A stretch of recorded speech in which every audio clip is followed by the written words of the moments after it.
Namaste, hearty welcome to viewers of TSAT Network channel. Today we are going to talk on one important topic, importance of professional values for career growth. You know that most of us want to settle in a particular career and want to grow. So for this, there is a lot of importance for professional values. We are going to discuss on that. I happen to be Dr. K. Subbarangaya. I am director of Veda IIT. Prior to Veda IIT, I worked in Krishnadevaraya University, Anantapur as professor, and later I happened to come to Veda IIT here. So I have been working in this as a teacher for the last more than 50 years, and today's topic being importance of professional values for career growth, I want to tell you that this today we will concentrate on 4 points.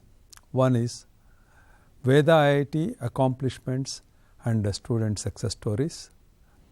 Another one is introduction to professional values, approach to achieve technical competency and ethical uprightness, and interactive session. Any questions are there, you can feel free to ask me questions even in between or at the end of the program as per your convenience. So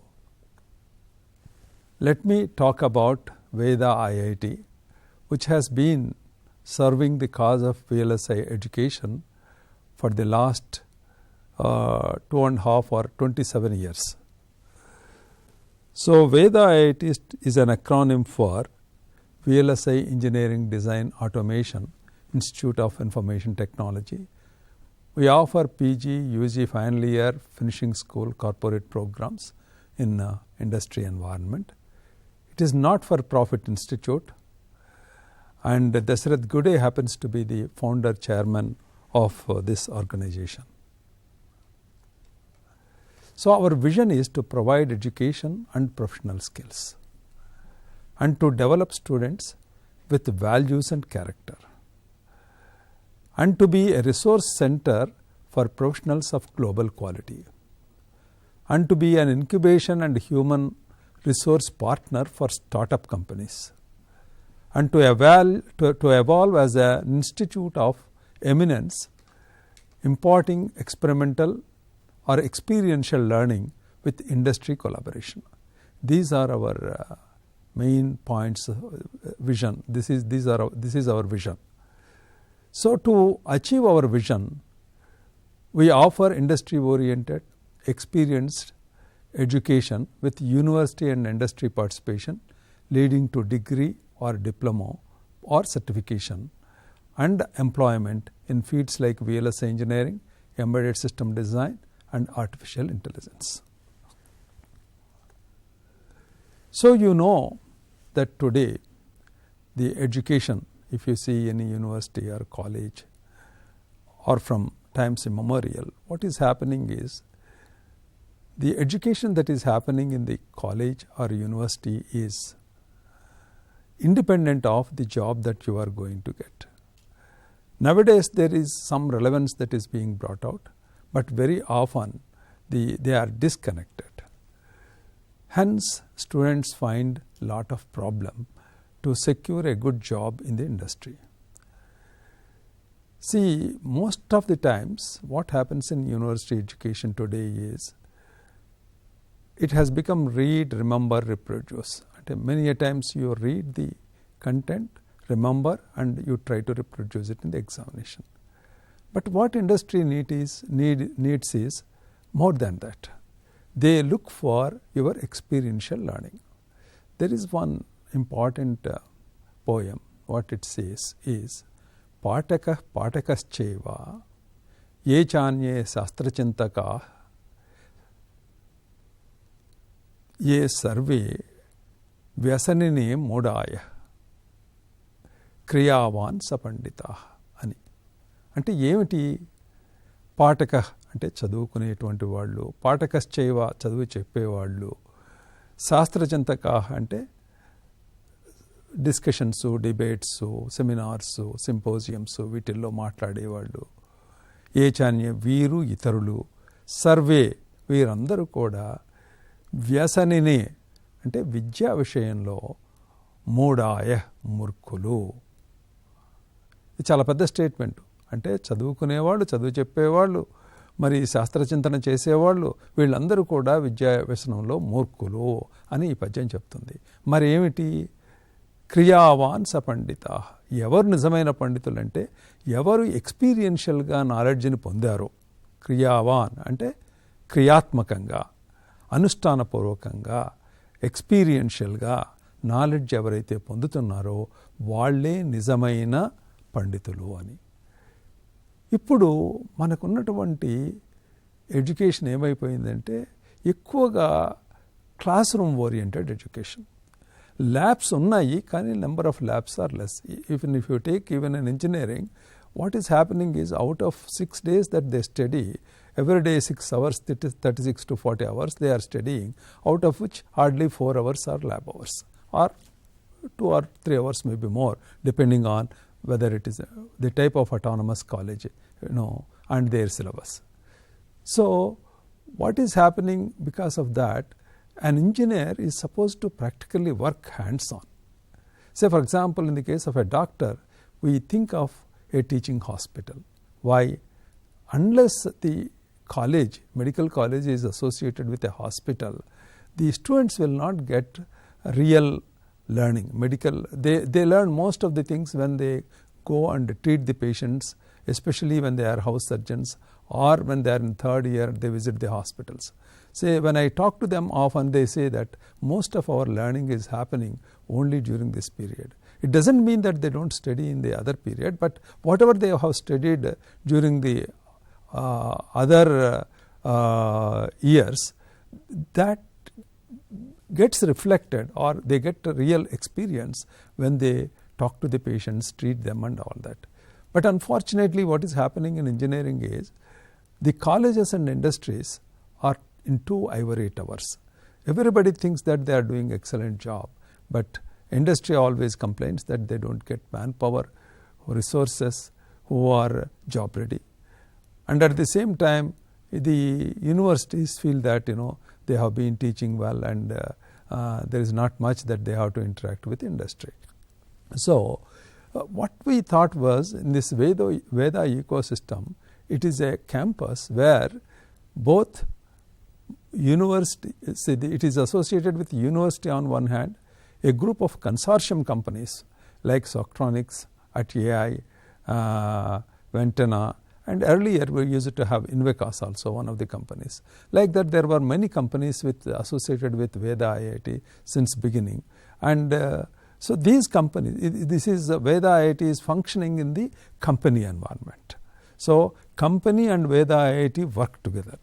So in this ecosystem, what is going to happen is the consortium companies help us in designing the industry projects, providing them, and in developing the curriculum, because whatever curriculum that is required, it is being discussed in the presence of industry people, academia and university people, and this curriculum is later approved by the universities in their academic bodies. And say industry also provides tools, say for example Cadence, Siemens, Synopsys, all these people provide EDA tools which are going to be used in the design of VLSI chips. These tools are very expensive, and few colleges and universities are having them, but many colleges cannot afford to purchase them. Even if they purchase these tools, the problem is how to use them, because they need expertise to use those tools. So in addition to tools, they also require libraries, technologies, so many things are required. That type of environment may or may not exist in a college. So in this ecosystem, what is happening is the EDA tool companies are providing us the tools at concessional rate. Consortium companies are helping us by providing the type of, say, the whatever type of projects that they are doing, we will understand. The professionals that are working on projects, they come and teach in Veda IIT. They also come and guide the people in the laboratories. That's why the students get a lot of practical knowledge. University also supports by accrediting the programs and associating with these programs. So as on today, Veda IIT is associated, has an MOU with JNTU Hyderabad, JNTU Kakinada, Anurag University, Vignan University and many more. So, in this environment students get practical skills and they become job ready. So, how people can come into Veda IIT? There are 3 levels at which people can come. A polytechnic students can come and join Veda IIT. There will be a separate test, preliminary test, main test, interview. In this process, if they are selected, they will be provided training for 6 months and also they will get job. Engineering students can join at 2 levels. One, when they are in 3rd year, especially JNTU, Anurag University, Vignan University, if some of the university have separate MOU, the 3rd year students can write the examination. If they are selected, they can study in Veda IIT for 1 year. That is 2 semesters. So, in these 2 semesters, they will have both lab work, class work as well as industry practice. So, this makes them very strong in their particular chosen field. So, or there is also one more thing, that after if this 1 year program is not possible, they can also join for a 6 months training. That is after that is when they are in second semester of BTech, 4th year.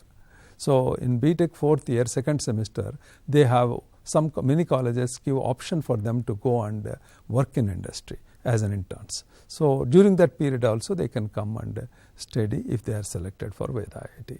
And all these people are going not only get trained, but also they are going to get jobs in our consortium group of companies or other companies which are associated with Veda IIT.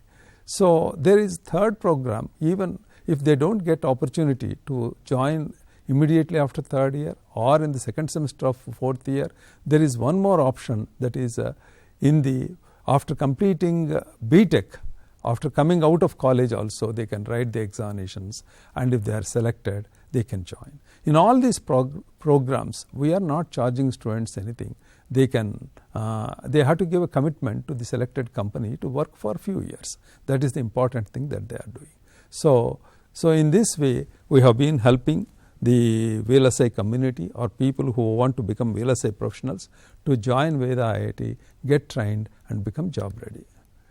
So far we have completed 27 years and there are 2 centers, there are a few industry partners like Socktronics and others, and we have MOUs both with universities, colleges and companies, and we have trained so far 217 batches in the last 27 years. And we also use it to offer MS program, but it is kept on hold for some time because the quality of people that we are getting for MS program are different than the quality of people we are getting for this IRPT and other programs. So that is the reason why, for quality sake, we are because many students are interested to get into job immediately after BTech or when they are in their final year to get trained and join the job. So this is how Veda IIT has been working for the last 27 years. We also conduct international conferences and other things. So the type of job opportunities that Veda provides today is in different verticals, that is VLSI digital engineering, analog engineering, embedded system engineering, artificial intelligence. So these are all the fields where we offer. In VLSI digital engineering, jobs are available in logic design, verification, implementation, physical design, standard cell design. In the case of analog engineering, we have jobs in analog design, custom layout design, design characterization, and in a similar way we have jobs in embedded system design and artificial intelligence. In all these things, not that Veda is offering jobs, the consortium companies offer jobs, and Veda IIT provides the necessary training for them in the industry environment. So in our training model, what is going to happen is, this is an industry oriented interactive classes are being arranged. So the student is not just listening to the classes, he can interact with the teachers also. So there will be 2 classes per day and each of 1.5 hours, and each class is followed by 3 hours of lab. So that means whatever he is studying in the classroom, he is trying to do experiments in the laboratory. They are 1-to-1, there is correlation between the labs that they do in the laboratory as well as the theory that is covered in the classroom. So, since they are doing the labs and they are getting practical experience, if they face any problems, they interact with the teacher, they try to clarify their doubts. So, even if they don't understand something in the classroom, because they have to work, they again see that material and they are very close to the teachers, they can interact with them and clarify their doubts and get their concepts cleared. So, this is how they get practical learning or hands-on experience. After few months of training in Veda IIT, they also work on industry projects almost 9 hours per day, and it is conducted in the consortium company environment, and there will be guides from both industry as well as Veda. So, in this ecosystem, they can get both classroom learning as well as lab practice and industry practice. So, this is how the advertisement or anything will come to the students to their respective colleges. They can see and apply online, and after they apply online, then they will get hall tickets and they can write preliminary test. If they are qualified, they go to main test, and if they are qualified there, they will be called for interview.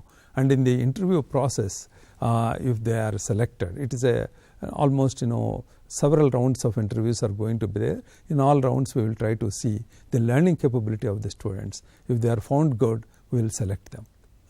So, these are different types of programs. This is for internship program, that is 6 months internship with a stipend after successful completion of 6 months of training, leading to sponsorship and employment by participating companies. This is another program. This is so now see, the purpose of this, why I told is, when we are training people like this, it is not enough if they get the practical or experiential knowledge, but they also should have good professional values. So, what do we mean by professional values? Vritti viluvalu. Ante prati okkariki kuda, depending on the type of profession that they have taken, they have to follow certain basic principles or basic ethics of that particular profession. Say, according to IEEE, professional values broadly include 2 things. 1, technical competency, sanketika samarthyamu, ethical uprightness, naitika nijayati. 3rd is social responsibility. When they get into the job, they should also feel that they are socially responsible. So, how to acquire these 3? That should be the goal of every student when he is in the college. At least the first 2 things are very, very important for him. The 3rd one, probably they can understand and do something keeping in mind the society. When they are in the college, most of the time they are receiving something. When they are receiving the knowledge, this they should keep in mind, how to acquire technical competency and how to become ethically upright. So, let me talk about, say, what are professional values from an international society like NSPA. This is a National Society of Professional Engineers in US. So, they also have defined what professional values are. According to them, the professional values consist of 3 types. One is technical competence, I said, means perform services only in areas where they are competent. So, without knowledge or technical knowledge competency, if they try to do, the quality of work will become they will not be in a position to people will not be in a position to appreciate the quality of work that they are doing. That means, if they have good professional knowledge, they can do the work with required competence. That is one important thing. Second thing is ethical. Say, what they are saying under ethical, avoid deceptive acts. See, a person who joins a job should not involve in this, and they should conduct themselves honorably, responsibly, ethically, and enhance the honor of the profession, reputation and usefulness, and they should be inclusive. So, if they have to acquire these qualities, it will not come suddenly one day. So, you have to practice them even when you are a student. As a social human being, all of us have social responsibility. In that also, we should not lag behind. So, I will concentrate on these things one after another. right? So, what is technical competency? Technical competency describes an area of knowledge or skill that is useful, area of knowledge or skill that is useful in a particular industry's job responsibilities. Suppose you join as a VLSI engineer, you should have proper VLSI knowledge related to that domain. If you join as a doctor, you should have the required technical competency in that. So, depending on the domain that you are choosing, you should have that respective knowledge. Different industries require different skills. Not every industry will have the same skills. Skills are going to differ depending on the type of industry, type of job, type of projects that they do. So, you need to have both the functional and technical skills in that particular domain. So, technical competency differ from foundational competencies. So, one is, say, when it comes to competency, there are two types of competency. One is called foundational competency, another is called technical competency. The foundational competency is common for all the people. Say for example, the first level of competencies are reliability, dependability, interpersonal skills.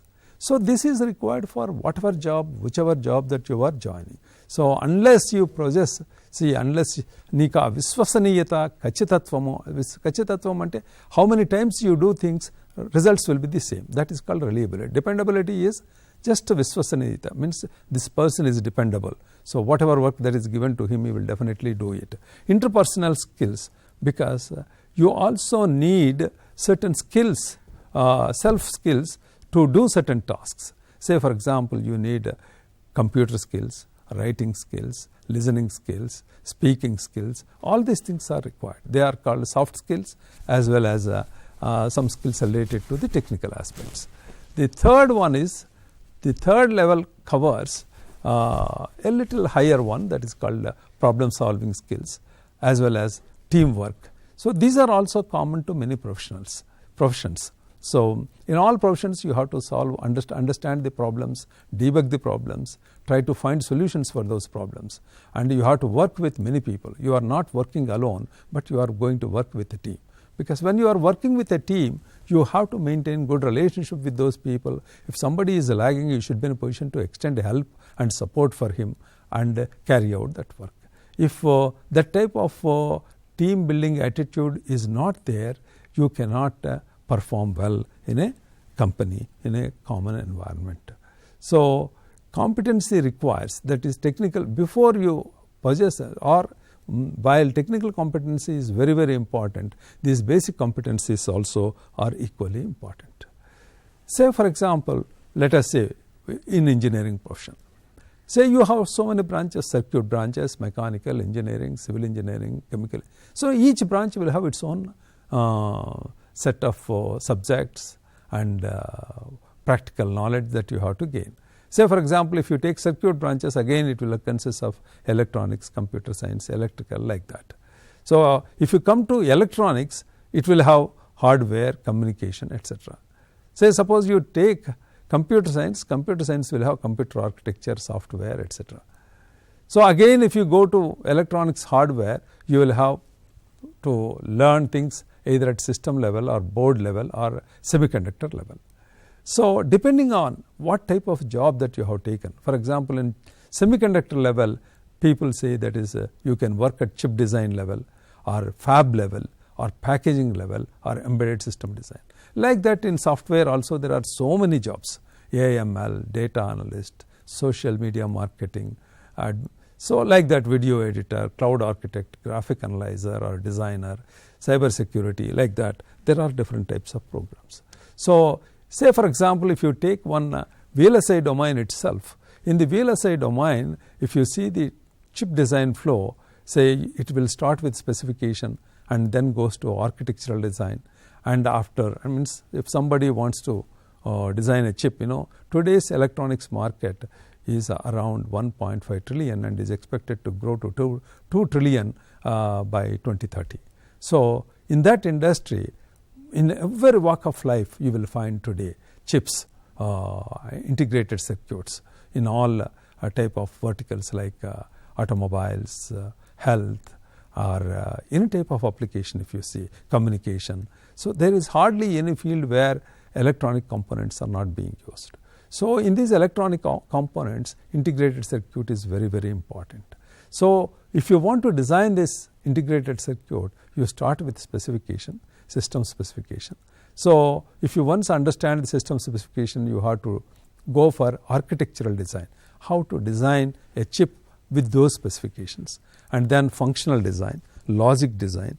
Then it may also have not only digital circuit but also analog circuit. Then you have to do analog design.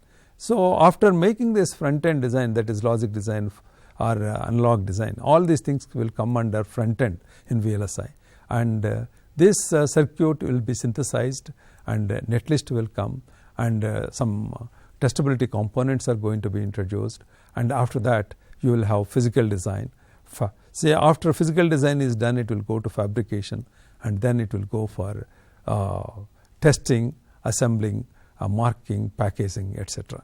So if you see, not one engineer, no one engineer can do all these tasks.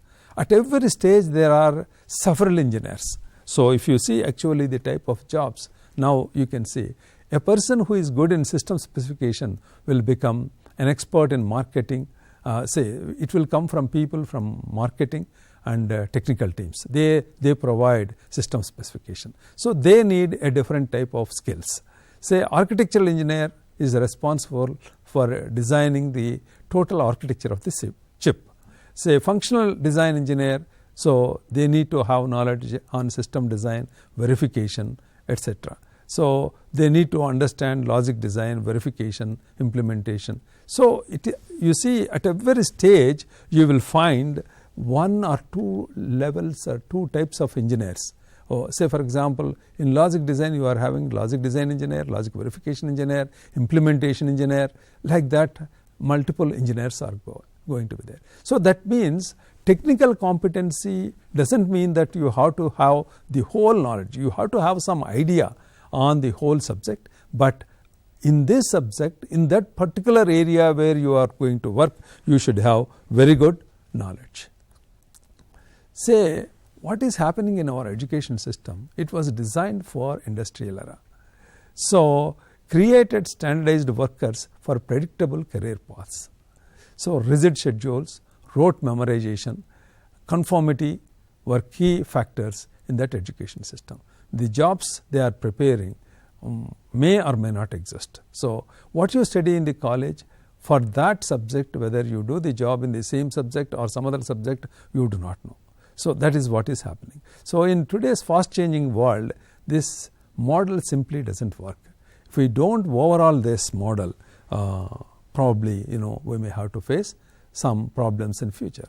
So what is the solution? Need fundamental shift in how we approach the learning process. So what is required?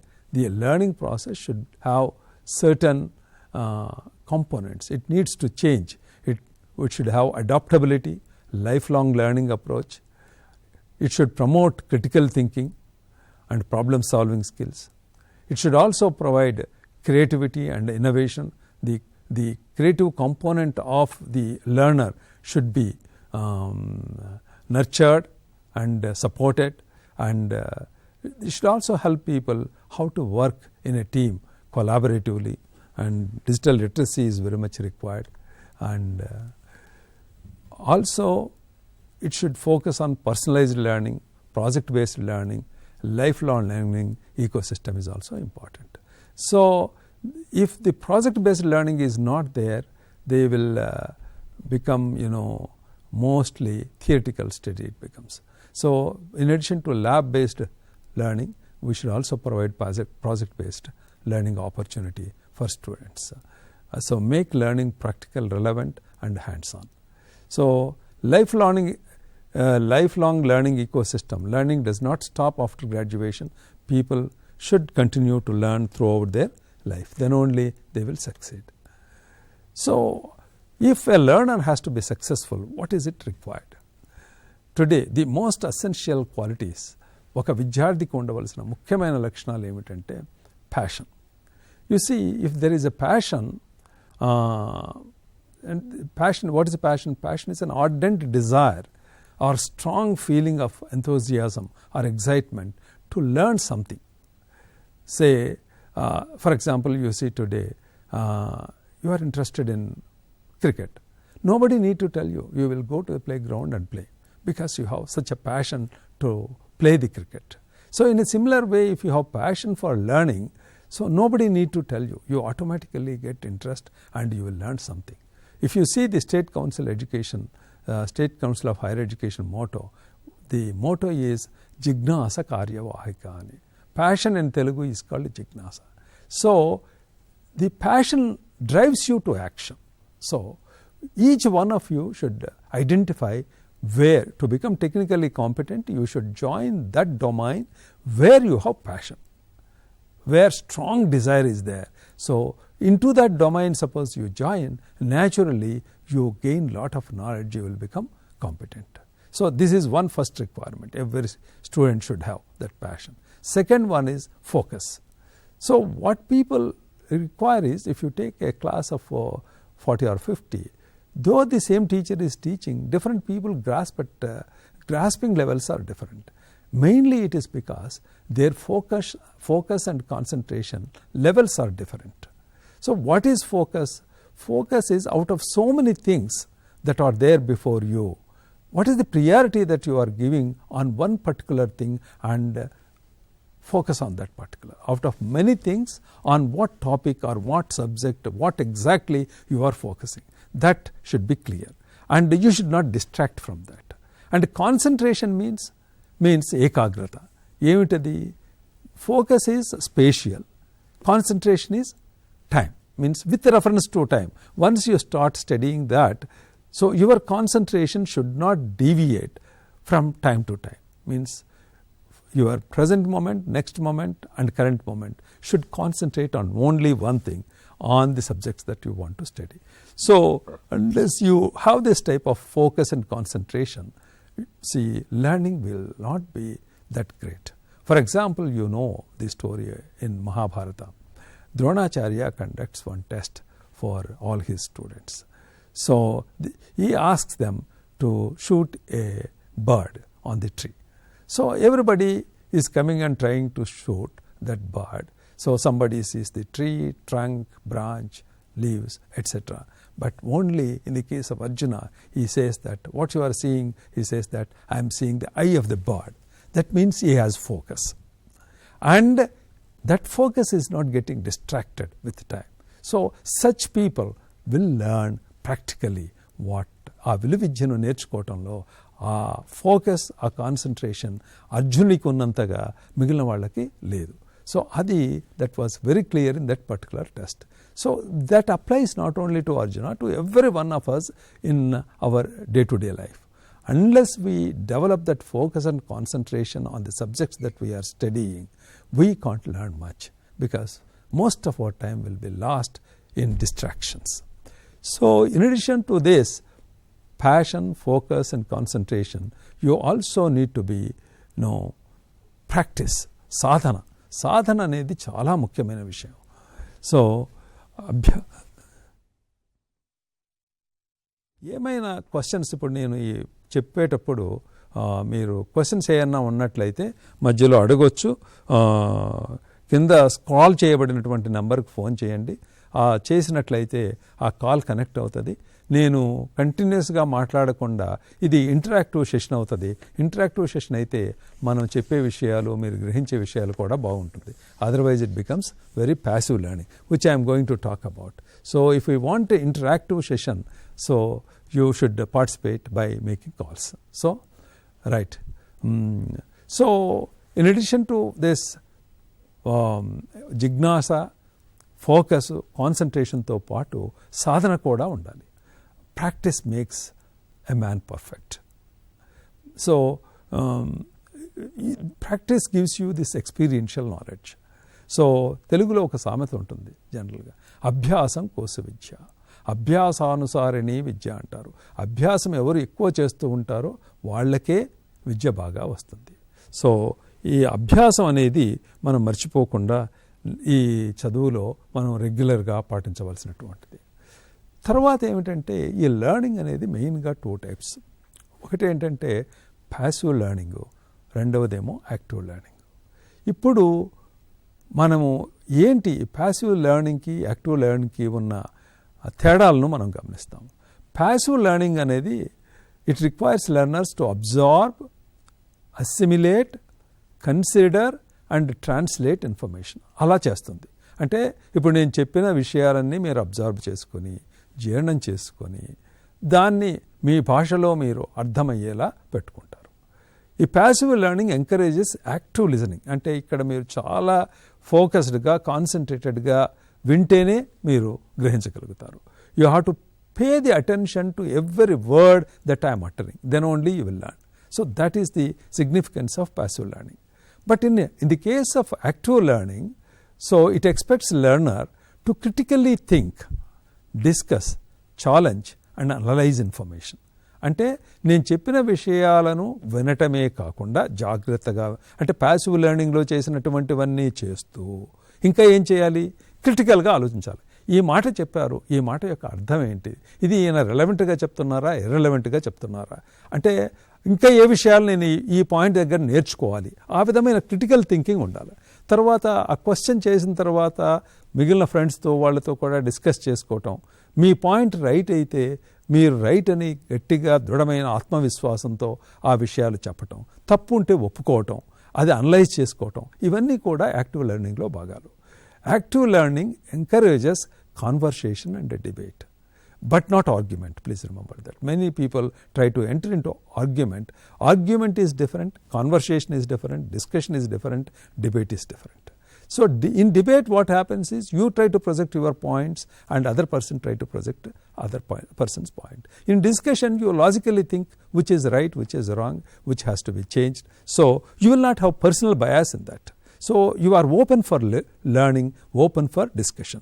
You are not having fixed ideas. In the case of argument, what happens is నేను పట్టిన కుందేలకు మూడే కాళ్ళు అనే మొండి వాదన అనేది ఉంటుంది. అది మంచిది కాదు. అది కాకుండా మిగిలిన డిస్కషను, డిబేటు, డిస్కషన్ అనేవి యాక్టివ్ లెర్నింగ్లో ఉంటాయి. అది చాలా ఉపయోగం. సో ఇప్పుడు క్లాస్ రూమ్లో మనకు జరుగుతున్నది ఎక్కువగా ప్యాసివ్ లెర్నింగే జరుగుతుంది. ఎందుకంటే ఒక క్లాస్లో 60 మంది 70 మంది స్టూడెంట్స్ ఉంటారు. మరి ఒక టీచర్ అంతమందితో డిస్కస్ చేసేటప్పుడు ఎంతవరకు యాక్టివ్ లెర్నింగ్ అనేది పాసిబుల్ అవుతుందో లేదో తెలియదు. ఇప్పుడు if you join institutions like Veda IIT in a classroom and the teacher number of students and teacher ratio will be much better and you will be allowed to have questions even while the lecture is going on. Any student can interrupt the teacher at any point of time. And if this becomes possible even in the normal college, it will be great and you can learn better. So say for example the differences, let us try to understand. Involvement చూసుకున్నాం అనుకో, in active లెర్నింగ్లో high level of participation ఉంటుంది, involvement ఉంటుంది. అదే passive లెర్నింగ్లో you are listening and trying to remember. You are not participating in the lecture, you are just a spectator, you are listening to it in the case of passive learning. So learning environment, active learning is student centric, means the teacher is trying to see how much the student is grasping, understanding. If he finds somebody not understanding, he will stop and he will repeat, or he will ask him to raise questions and he will try to respond. Whereas in passive learning it is teacher centric, and teacher tries to see that just whatever I am doing is now will only help you in passive learning because it is a TV station. So there will not be that free environment for you to talk, though they have made a provision to call me and ask questions. I am not getting any calls. That means what? So most of you are hesitant, right? But you should overcome that hesitation and participate in this discussion. So role of a teacher in the active learning is to facilitate co-learners' involvement. So the teacher himself will try whether you are getting involved or not.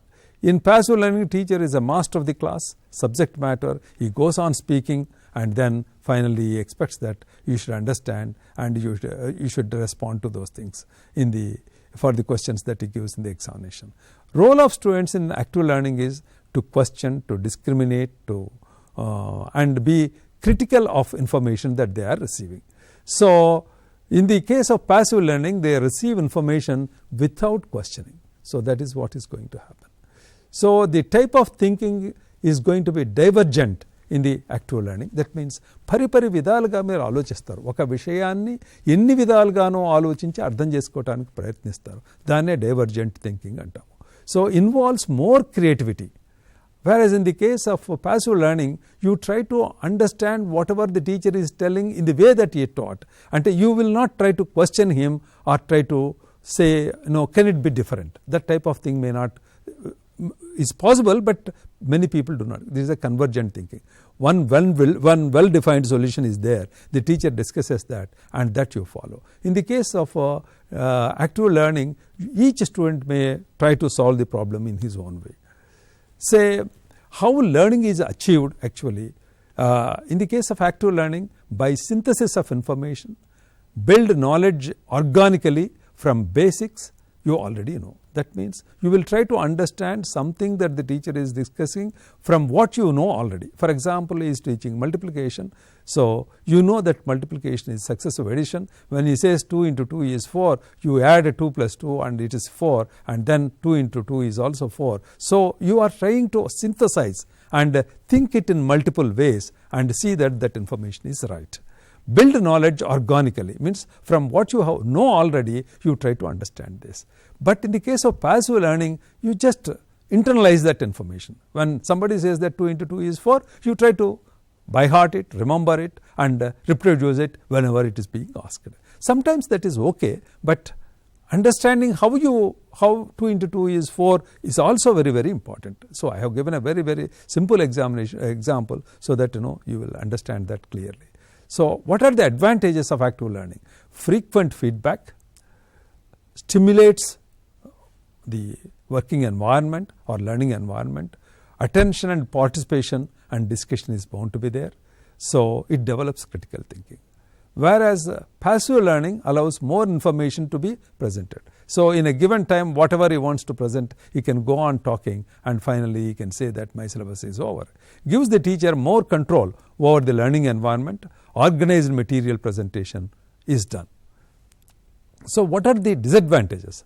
So in the case of active learning, students may get distracted because their mind say పరిపరి విధాలుగా ఆలోచిస్తుంది కదా, కాబట్టి కొద్దిగా ఫాస్ట్గా teacher cover చేయడానికి కుదరదు. Multiple వేస్లో students questions అడగొచ్చు, కాబట్టి ఆ క్వశ్చన్స్ అన్నిటిని క్లారిఫై చేసి తర్వాత ముందుకు పోవాల్సి ఉంటుంది. So information shared May at time becomes minimal. In the case of passive learning, students are disengaged. They are not asking much. They are not participating. They are not asking questions. So knowledge gain may be superficial. Feedback is minimal. So these are the differences. Hence, now what I am trying to suggest you is, if you have to become technically competent, you should get used to this active learning.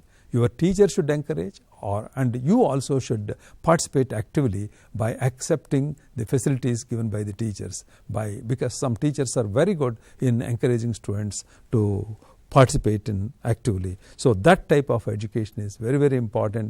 If you have to become technically competent, this rote learning will not help you. Definitely active learning is required.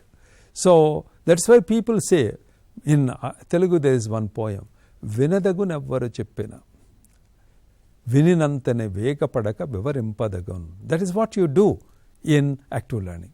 You listen to the teacher and you try to analyze what the teacher is telling. Yes, it seems there is a telephone call. Let us see what he is going to ask. Hello, please. Hello, good morning, sir. Good morning, Amma. My name is Lasya, sir. I'm calling from Khammam. Very good. My question is, sir, ఇప్పుడు మీరు professional growth గురించి session చెప్పారు కదా sir. అవును. అయితే ఇప్పుడు ఈ professional values మనకి కంపెనీ జాయిన్ అయ్యేటప్పుడు యూజ్ అవుతాయా, లేకపోతే జాబ్ లో హెచ్ఆర్ ఇంటర్వ్యూలో ట్రాక్ చేయడానికి యూజ్ అవుతుందా సార్? ఈ టెక్నికల్ కాంపిటెన్స్ అన్నది మీరు ఆ జాబ్కి సెలెక్ట్ అవ్వటానికి చాలా ఉపయోగపడుతుంది. ముఖ్యంగా మొదట్లో వాళ్ళు పెట్టేటువంటి పరీక్షలు ఉన్నాయి, అందులో ప్రాబ్లమ్స్ ఇస్తారు, ఆ తర్వాత క్రిటికల్ క్వశ్చన్స్ ఉంటాయి. వాటన్నిటినూ ఆన్సర్ చేయాలంటే మామూలుగా మన కాలేజీలో ఎలా ఉంటాయి క్వశ్చన్స్, థియరిటికల్గా ఉంటాయి. ఒక ఎస్సే టైప్లో ఆన్సర్ చేస్తూ ఉంటారు. ఈ మధ్య కొద్దిగా కొన్ని యూనివర్సిటీస్ కొన్ని ఆబ్జెక్టివ్ టైప్ ఆఫ్ క్వశ్చన్స్ కూడా ఇస్తున్నాయి. ఈ objective type of questions theoretical question కన్నా భిన్నంగా మీరు రిక్రూట్మెంట్కి వెళ్ళేటప్పుడు అక్కడ చిన్న చిన్న ప్రాబ్లమ్స్ ఇస్తారు. ఆ ప్రాబ్లమ్స్ను సాల్వ్ చేయాల్సి వస్తుంది. ఉదాహరణకి మీరు వేద ఐఐటికి సంబంధించిన VLSI ఎగ్జామ్ అనేది తీసుకుంటున్నారు అనుకోండి. వాళ్ళు ఎటువంటి క్వశ్చన్స్ అడగవచ్చు? 2 హెక్సాడెసిమల్ నెంబర్స్ని తీసుకుని వాటిని యాడ్ చేసి రిజల్ట్ ఎంత అని అడగవచ్చు, లేదా ఒక దాంట్లో నుంచి ఒకటి సబ్ట్రాక్ట్ చేసి రిజల్ట్ ఎంత అని అనొచ్చు.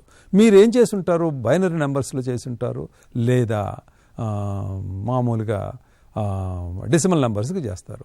అదే octal or hexadecimal or some other base number system ఇచ్చేసరికి కన్ఫ్యూజ్ అయిపోతారు. అందువలన మీకు క్రిటికల్ థింకింగ్ అనేది ఉన్నట్లయితే ఏమవుతుంది? 2 నెంబర్లను యాడ్ చేసినప్పుడు ఆ 2 నెంబర్లు యాడ్ చేసిన తర్వాత వచ్చే నెంబరు అంటే ఇప్పుడు ఆక్టల్ నెంబర్ సిస్టమ్ అయితే 7 కన్నా ఎక్కువ అయినప్పుడు ఒక క్యారీ వస్తుంది. ఆ క్యారీ విలువ ఎంత ఉంటుంది? 10గా ఉండదు. అది ఆక్టల్ నెంబర్ సిస్టమ్ కాబట్టి దాని విలువ 8 ఉంటుంది. అందులో బారో తీసుకొచ్చారు అంటే దాని విలువ 8 ఉంటుంది కదా. సో ఇటువంటివి మీరు ఎప్పుడైతే చేయటం నేర్చుకున్నారు, హెక్సాడెసిమల్ నెంబర్లో బారో వాల్యూ కానీ క్యారీ వాల్యూ కానీ 16 ఉంటుంది, డెసిమల్లో 10 ఉంటుంది. ఇది ఎప్పుడైతే నీకు బాగా అర్థమవుతుందో ఏ నెంబర్ సిస్టమ్ ఇచ్చినా, ఎటువంటి మల్టిప్లికేషన్ ఇచ్చినా, ఎటువంటి డివిజన్ ఇచ్చినా, ఎటువంటి సబ్ట్రాక్షన్ ఇచ్చినా సులభంగా చేయగలుగుతావు. కాబట్టి ఎప్పుడైతే మీరు యాక్టివ్ లెర్నింగ్ ఆ టెక్నికల్ కాంపిటెన్సీ వచ్చిందో, అంటే కేవలము ఉన్నది చదువుకొని బై హార్ట్ చేసి రిప్రొడ్యూస్ చేయటం కాకుండా ప్రాబ్లమ్ను పరిపరి విధాలుగా ఆలోచించి చేయటం అనేది వచ్చిందో మీరు ఆ టెస్ట్ని క్రాక్ చేయగలుగుతారు, సులభంగా పాస్ అవ్వగలుగుతారు. తర్వాత ఇంటర్వ్యూలోకి పోయిన తర్వాత కూడా నువ్వు అవి ఏదో నేర్చుకొని బైహార్ట్ చేసి రిప్రొడ్యూస్ చేసావా, కొద్దిగా మార్పులు చేసి దాన్ని ఎలా హ్యాండిల్ చేస్తున్నావు అని చూస్తారు. ఏమన్నా కొన్ని ఆన్సర్ చేయలేని క్వశ్చన్స్ ఉంటే కొద్దిగా క్లూస్ ఇచ్చి నువ్వు చేయగలవా లేదా, నీ లెర్నింగ్ ఎబిలిటీ ఎలా ఉంది అని చూస్తారు. అంటే ఇక్కడంతా కూడా నీ టెక్నికల్ కాంపిటెన్సీని, అంటే ఇంటర్వ్యూలో, రిటర్న్ టెస్ట్లో అన్నిట్లో కూడా ప్రధానంగా టెస్ట్ చేసేది నీ టెక్నికల్ కాంపిటెన్సీ. నీకు నాలెడ్జ్ ఎంతవరకు ఉంది, కేవలం అది ఇన్ఫర్మేషన్ లాగా ఉందా, దాన్ని జీర్ణం చేసుకొని దాని మీద ఎటువంటి ప్రశ్న అడిగినా కూడా సాల్వ్ చేసేటువంటి కెపాసిటీ ఉందా లేదా అని చూస్తారు. కాబట్టి ఎంట్రీ లెవెల్లో టెక్నికల్ కాంపిటెన్సీ ఉపయోగపడుతుంది. తరువాత జాబ్లోకి జాయిన్ అయిన తర్వాత కూడా నీకు ట్రైనింగ్ ఇచ్చేటప్పుడు కూడా ఈ విధమైన టెక్నికల్ కాంపిటెన్స్ ఉండేవాళ్ళు వాళ్ళు చెప్పినవి నేర్పించేటప్పుడు నేర్చుకోవటం చాలా సులభంగా నేర్చుకుంటారు. ఎందుకంటే వాళ్ళ బేసిక్స్ స్ట్రాంగ్గా ఉన్నాయి కాబట్టి ఆర్గానిక్ లెర్నింగ్లో చాలా క్విక్గా నేర్చుకోగలుగుతారు. ఇలా నేర్చుకున్నారు కాబట్టి జాబ్లోకి వెళ్తే కూడా ఏ పని ఇచ్చినా సొంతగా ఆలోచించి సొంతగా ఒక సొల్యూషన్ కనిపెట్టి ఫాస్ట్గా చేయడానికి అవకాశం ఉంటుంది. కాబట్టి ఎవరు ఒక కెరీర్లో సక్సెస్ కావాలన్నా, ఒక విద్యార్థిగా సక్సీడ్ కావాలన్నా, ఒక విద్యార్థి ఉద్యోగ అవకాశాల్లో సక్సీడ్ కావాలన్నా, ఉద్యోగంలో చేరిన తర్వాత వాళ్ళు ఇచ్చేటువంటి ప్రాజెక్ట్స్లో వాటిల్లో సక్సీడ్ కావాలన్నా ఈ టెక్నికల్ కాంపిటెన్సీ అనేది చాలా ప్రధానమైనటువంటి పాత్ర పోషిస్తుంది. So any other question? I think there is another telephone call. Please let me see. I think now people are asking. I'm happy. Hello hello sir, good morning sir. నమస్తే అమ్మా. Sir Shravya from Hyderabad sir. Kavya from Hyderabad, right. Shravya, right. Sir ఇప్పుడు professional values ఇవన్నీ అంటే బాగున్నాయి sir. Can you repeat the question అమ్మా? Clear అమ్మా. Sir అంటే మీరు ప్రొఫెషనల్ వాల్యూస్ గురించి చెప్తున్నారు కదా సార్, అది చాలా బాగుంది. కాకపోతే ఇప్పుడు మేము ఒకసారి జాబ్ లో జాయిన్ అయిన తర్వాత ఈ అంటే కంటిన్యూగా మనము అప్గ్రేడ్ అవుతూ ఉండాలా, మనకి స్కిల్స్ సరిపోతాయని నా భయం. అవును, ఇప్పుడు ఉన్నటువంటి ఫీల్డ్స్ అన్నీ ఎలా ఉన్నాయంటేనమ్మా, అంటే కొన్నిట్లో చేంజ్ స్లోగా ఉంటుంది, కొన్నిట్లో ఫాస్ట్గా ఉంటుంది. ఇప్పుడు కాబట్టి నీకు బేసిక్ స్కిల్స్ బాగుండి టెక్నికల్ కాంపిటెన్సీ బాగా ఉన్నట్లయితే ఆ వచ్చే మార్పులను కూడా నువ్వు సులభంగానే గ్రహించగలుగుతావు. It is a lifelong education అమ్మా, ఎప్పుడైనా సరే. ఎందుకంటే technology is not stagnant, it is changing. మీరు ఇప్పుడు చూడండి, మీరు ఉపయోగించే ఒక్క సెల్ ఫోనే ఇదివరకు ఎలా ఉండేది, ఈ స్మార్ట్ ఫోన్లో ఉపయోగించే విధానం ఎలా ఉంది. ఏ ఎక్విప్మెంట్ తీసుకున్నా కూడా చాలా అధునాతనమైనటువంటి మార్పులు, ఎక్స్ట్రాడినరీ ఫెసిలిటీస్ వస్తూ ఉన్నాయి. కాబట్టి వీటికి అనుగుణంగా మనము తయారయ్యే విధంగా ఉండాలి. ముఖ్యంగా ఈ ఆర్టిఫిషియల్ ఇంటెలిజెన్స్, మిషన్ లెర్నింగ్ ఇవన్నీ వచ్చిన తర్వాత ఈ మార్పులు కూడా చాలా వేగవంతమవుతున్నాయి. కాబట్టి మీరు ఏదో కాలేజీలో నేర్చుకున్నటువంటి చదువుతోనే సక్సీడ్ అవుతామని మాత్రం ఎప్పుడు అనుకోవద్దు. అది కష్టం మాత్రం కాదు. ఎందుకంటే మీరు అర్థం చేసుకొని చదువుకుంటున్నంత వరకు ఏది కష్టం కాదమ్మా. అర్థం చేసుకోకుండా చదువుతూ ఉంటేనే కష్టం అవుతుంది. ఇప్పుడు మ్యాథ్సే తీసుకోండి, మీకు మ్యాథ్స్ అర్థమైతే ప్రాబ్లమ్ సాల్వ్ చేయడం ఈజీగా ఉంటుంది. అర్థం కాకపోతే అక్కడే ఆగిపోతారు. నెక్స్ట్ది మళ్ళీ చాలా కష్టం అవుతుంది అన్నమాట. కాబట్టి ఈ టెక్నికల్ కాంపిటెన్సీలో నేనేం చెప్పాను, ఈ యాక్టివ్ లెర్నింగ్లో మీరు పార్టిసిపేట్ చేయడం మీకు అలవాటు అవుతే ప్రతి విషయము సొంతంగా నేర్చుకొని గ్రహించి ప్రాబ్లమ్ సాల్వ్ చేయగలిగినటువంటి కెపాసిటీ వస్తుంది. అది ఏమాత్రమూ కష్టం కాదు. ఇప్పుడు ఉదాహరణకి మీరు గమనించినట్లయితే నేను మొదట ఫిజిక్స్ ఉపాధ్యాయుడిగా చేరాను యూనివర్సిటీలో. తర్వాత అల్ట్రాసానిక్స్లో రీసెర్చ్ చేశాను. రేడియేషన్ ఫిజిక్స్లో పిహెచ్డీలు గైడ్ చేశాను. తర్వాత ఎలక్ట్రానిక్స్ డిపార్ట్మెంట్ స్టార్ట్ చేశాను. ఇప్పుడు 1997లో అంటే ఒక 25 సంవత్సరాల తర్వాత నేను హైదరాబాద్లో ఈ VLSI ఇంజనీరింగ్ అనే కొత్త డొమైన్కి వచ్చాను. ఇక్కడ నేను మొట్టమొదట్లో ఒక స్టూడెంట్ లాగానే అన్నీ నేర్చుకోవాల్సి వచ్చింది. కాబట్టి ఈ మన జర్నీకి చూసినట్లయితే మేము నేర్చుకున్నప్పుడు కానీ, మీ టీచర్లు చదువుకునేటప్పుడు కానీ వాల్వ్స్ ఏవో ఉండేవి. ఆ తర్వాత BJTs వచ్చాయి. ఆ తర్వాత ఫీల్డ్ ఎఫెక్ట్ ట్రాన్సిస్టర్స్ వచ్చాయి. ఆ తర్వాత ఈ మాస్ఫెట్స్లో technology for every 2 years it is changing. But ఇన్ని జరిగిన లాజిక్ మాత్రం కామన్గానే ఉంటుంది. కాంబినేషన్ లాజిక్ అదే ఉంటుంది, సీక్వెన్షియల్ లాజిక్ అదే ఉంటుంది. కాకపోతే the type of devices that you use to make the computer are going to be different. అంటే ఇదివరకు కంప్యూటర్ని స్విచెస్తో చేశారు, వాల్స్తో చేశారు, ట్రాన్సిస్టర్స్తో చేశారు, మాస్ఫెట్స్తో చేశారు, ఇప్పుడు ఫిన్ఫెట్స్తో చేస్తున్నారు. ఇంకా రాబోయే రోజుల్లో గేట్ ఆల్ అరౌండ్ ట్రాన్సిస్టర్స్ అని అంటారు, అటువంటి వాటితో చేస్తారు. ఇంకా కొత్త ఆవిష్కరణలు జరిగి కొత్త డివైజెస్తో చేస్తారు. ఏ డివైజ్తో చేస్తారు అన్నది కాదు ముఖ్యము. ఆ డివైజ్ను పనిచేసే విధానం మనకు తెలిసినట్లయితే, లాజిక్ తెలిసినట్లయితే ఎంత కాంప్లెక్స్ సర్క్యూట్నైనా డిజైన్ చేయగలిగే కెపాసిటీ మీకు వస్తుంది. కాబట్టి ఎప్పుడూ మీరు చదువుకుంటూనే ఉండాలి, కంటిన్యూస్ లెర్నింగ్ ఉండాలా. But at the same time ఆ కంటిన్యూస్ లెర్నింగ్ ఉంది కాబట్టి లైఫ్ అంతా చాలా కష్టమేమో అనుకోవాల్సిన పని లేదు. అర్థం కాకుండా చదువుకుంటే మాత్రం లైఫ్ కష్టం అవుతుంది. అర్థమై చదువుకుంటే మాత్రం చాలా ఎంజాయబుల్గా ఉంటుంది. ఎప్పుడైతే మీరు ఒకదాన్ని సులభంగా అర్థం చేసుకుని సాల్వ్ చేస్తారో మీకు చాలా హ్యాపీనెస్ వస్తుంది. అప్పుడు I hope I answered your question అమ్మా. ఎస్. సో నేనేం చెప్పాను, ఇప్పుడు ఈ నేర్చుకునేటప్పుడు మీరు అవలంబించవలసిన విధం అది మన తెలుగులో పద్యం చక్కగా చెప్పారు. వినదగునెవ్వరు చెప్పినా వినినంతనే వేగపడక వివరింపదగున్. Means you try to analyse that. కానీ కళ్ళ నిజము తెలిసిన మనుజుడెపో నీతిపరుడు మహిళో. అంటే ఆ విధంగా వివరించుకొని ఇందులో అతను చెప్పిన దాంట్లో నిజం ఎంత ఉంది, అబద్ధం ఎంత ఉంది, కరెక్ట్గా ఏం చెప్తున్నాడు అని మీరు ఎప్పుడైతే అనలైజ్ చేసుకుంటారో అప్పుడే మీకు జ్ఞానం అనేది వస్తుంది. పోతన గారు మహాభారతంలో ఒక విధంగా చెప్తాడు ఈ చదువును గురించి. చదవని వాడగ్నుండగు చదివిన సదా సద్ వివేక చతురత గలుగునని. అంటే చదువుకున్నట్లయితే సత్ అసత్ అంటే what is real, what is not real, what is correct, what is incorrect. You will get the ability to distinguish these two. That ability is very, very important. It is not that you are in a position to reproduce that poem, but what is given in that poem, can I apply it to different situations in my life? అన్నది చాలా ముఖ్యం. అది ఎప్పుడైతే మీకు వస్తుందో తప్పకుండా మీరు ఆ చదువులో రాణిస్తారు, చాలా పైకి రావటానికి అవకాశం ఉంది. లోకంలో ఎవ్వరు ఏమి చెప్పినా ఓపికగా వినండి. ఏ విషయాన్ని విన్న వెంటనే తొందరపడకుండా అందులో ఉండే నిజానిజాలు తెలుసుకొని మీరు ముందుకు పోవాలి. అది చదువు యొక్క ప్రధానమైనటువంటి ఉద్దేశం. అదే అలవాటు చేసుకోవాలి. తర్వాత ఏమన్నాను, ఇప్పుడు ఈ చదివి అనలైజ్ చేసుకున్నంత మాత్రంతోనే చాలదు, దాన్ని అభ్యాసం కూడా చేయాలి. ఇక్కడ చూడండి, సత్యానుసారిణి లక్ష్మి ఎవరితో ఉంటుంది అంటే సత్యంగా ఉండే వాళ్ళ దగ్గర ఉంటుందట. కీర్తి త్యాగానుసారిణి అంటే ఎవరైతే త్యాగగుణం కలిగి ఉంటారో వాళ్ళకు కీర్తి వస్తుంది. అభ్యాసానుసారిణి విద్య ఎవరికి వస్తుంది? రెగ్యులర్ అభ్యాసం ఎవరైతే చేస్తున్నారో వాళ్ళకి విద్య బాగా వస్తుంది. బుద్ధి కర్మానుసారిణి, నువ్వు చేసే పని వల్ల నీ బుద్ధి పనిచేసే విధానం ఉంటుంది. సో దీన్ని ఇంకొక విధంగా ఎలా చెప్తారు, అనగనగా రాగమతి సెయ్యుళ్ళుచునుండు అంటే మొట్టమొదటిలోనే రాగం రాదు, పాడుతూ పాడుతూ ఉంటే ఆ రాగం చాలా శృతి బాగా వచ్చి బ్రహ్మాండంగా ఉంటుంది. తినగ తినగ వేము తీయనుండు అంటే ఈవెన్ వేప పండు కూడా ఎంత కష్టమైంది కూడాను మీరు ప్రాక్టీస్ చేస్తుంటే వస్తుంది అని చెప్పటానికి. తినగ తినగ వేము తీయనుండు సాధనమున పనులు సమకూరు ధరలోన అంటే ఈ ప్రాక్టీస్తోనే ఏదైనా సాధ్యమవుతుంది. అందుకనే చాలామంది ఏం చెప్తారంటే learning is 90% hard work 10% smart work అని. ఆ 90% హార్డ్ వర్క్ని మనం మర్చిపోకూడదు. ఈ 10% స్మార్ట్ వర్క్ ఉన్నట్లయితే ఆ 90% హార్డ్ వర్క్ కూడా చాలా సులభంగా జరిగిపోతుంది. నిరంతర సాధన వలన పరిపూర్ణత చేకూరుతుంది. సో కాబట్టి మీరు చదువు విషయంలో ఈ విషయాలు మర్చిపోకండి. ఏది అర్థం చేసుకొని చదవటం, తర్వాత ప్రాక్టీస్ చేయటం. సో దీనికి ఇందులో నేను చక్కగా మీరు చదువుకోవటానికి కొన్ని గుర్తుపెట్టుకొని ఫాలో అవ్వటానికి ఒక టేబుల్ వేశాను.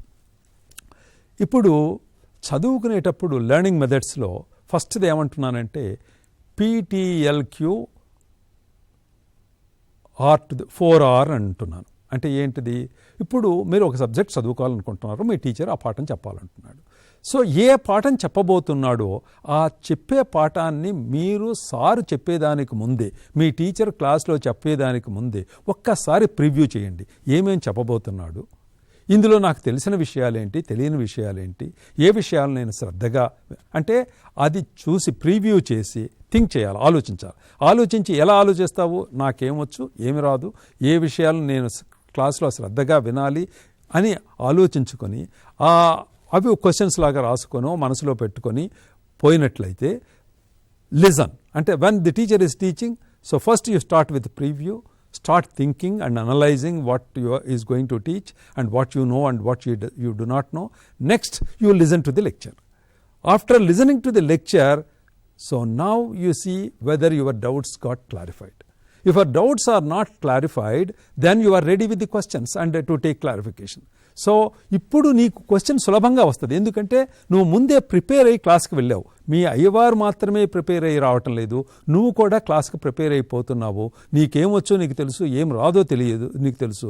ఆ రాని విషయాలు ఆయన క్లియర్గా ఎక్స్ప్లెయిన్ చేస్తున్నాడా, లేకపోతే ఇంకా ఏం క్వశ్చన్ చేస్తే అది అర్థమయ్యేటట్టుగా చెప్తాడు అని అక్కడ క్లారిఫై చేసుకోవడానికి అవకాశం ఉంటుంది. ఈ PTLQ స్టేజ్ దాటిన తర్వాత దెన్ యూ స్టార్ట్ రీడింగ్ అంటే టీచింగ్. ఒక్కసారి టీచింగ్ చేసిన తర్వాత క్లాస్లో పాఠం విన్న తర్వాత దెన్ యూ రీడ్. మళ్ళీ ఇప్పుడు ఇంకా బాగా అర్థమవుతుంది. ఆ చదివిన దాన్ని రిఫ్లెక్ట్ చేసుకోండి. రీడ్ రిఫ్లెక్ట్ అంటే మననం అంటే చదివింది చదవటమే కాకుండా మళ్ళా మననం చేసుకోవటం. It seems there is another question that is coming. Hello please. నమస్తే సార్. నమస్తే అండి. నా పేరు Shravan sir. Praveen. Shravan Kumar right. Sir ఇది ప్రొఫెషనల్ వాల్యూస్ చెప్పారు కదా. అవునండి. నేను రీసెంట్ గా జాబ్ లోకి చేరబోతున్నాను. సో ఈ ప్రొఫెషనల్ వాల్యూస్ లో ఏముంటాయి, టాపిక్స్ ఏంటి తెలుసుకోవాలని నాకు మీకు కాల్ చేశాను సార్. సో ఈ లెక్చర్ పూర్తిగా వినండి. నేను ప్రొఫెషనల్ వాల్యూస్ మెయిన్గా 2 ముఖ్యమైన విషయాలు చెప్పాను. ప్రొఫెషనల్ వాల్యూస్లో మీకు టెక్నికల్ కాంపిటెన్సీ ఉండాలా, ఎథికల్ అప్రైట్నెస్ ఉండాలా, సోషల్ రెస్పాన్సిబిలిటీ ఉండాలా. జాబ్లో చేరేంత వరకు ఈ మొదటి 2 మీద కాన్సన్ట్రేట్ చేయండి. ఏది టెక్నికల్ కాంపిటెన్సీ మీద, ఎథికల్ అప్రైట్నెస్ మీద. సో ఈ టెక్నికల్ కాంపిటెన్సీ తెచ్చుకోవటం ఎలానో ఇప్పుడు నేను మీకు చెప్తున్నాను. అంటే క్లాస్లో పాఠాలు ఎలా వినాలి, ఎలా అర్థం చేసుకోవాలా, ఎలా దాన్ని జీర్ణించుకోవాలా, ఎలా మీ సొంతం చేసుకోవాలా అనే విషయాలు చెప్తున్నాను నేను ఇప్పుడు. దీన్ని మీరు కాన్సన్ట్రేట్ చేయండి. ఇది తెలిసినట్లయితే మీరు ఎలా చదువుకోవాలా, ఎలా నేర్చుకోవాలనేది బాగా తెలుస్తుంది. అప్పుడు మీ టెక్నికల్ కాంపిటెన్సీ పెరుగుతుంది. సో ఇప్పుడు ఏం చెప్పాను, ఒక క్లాస్లో పాఠం జరుగుతూ ఉన్నట్లయితే ఆ జరిగేటువంటి పాఠాన్ని ముందే ప్రిపేర్ అయ్యి క్లాస్కి వెళ్ళండి. క్వశ్చన్స్ అడగండి. ఆల్రెడీ క్వశ్చన్ ఆన్సర్ చేసి ఉంటే పర్వాలేదు, లేకపోతే క్లారిఫై చేసుకోండి. మళ్ళీ క్లాస్ అయిపోయిన తర్వాత ఇంకోసారి చదవండి. చదివిన తర్వాత ఇప్పుడు మళ్ళీ మననం చేసుకోండి, reflect. And now try to remember and review. అంటే ఇప్పుడు ఈ ప్రాసెస్ అంతా చేసినట్లయితే అది ప్యాసివ్ లెర్నింగ్ కిందకి వస్తుంది. అంటే నువ్వు క్లాస్లో యాక్టివ్గా వింటూ నేర్చుకొని దాన్ని మళ్ళా నీ సొంతం చేసుకుంటున్నావు.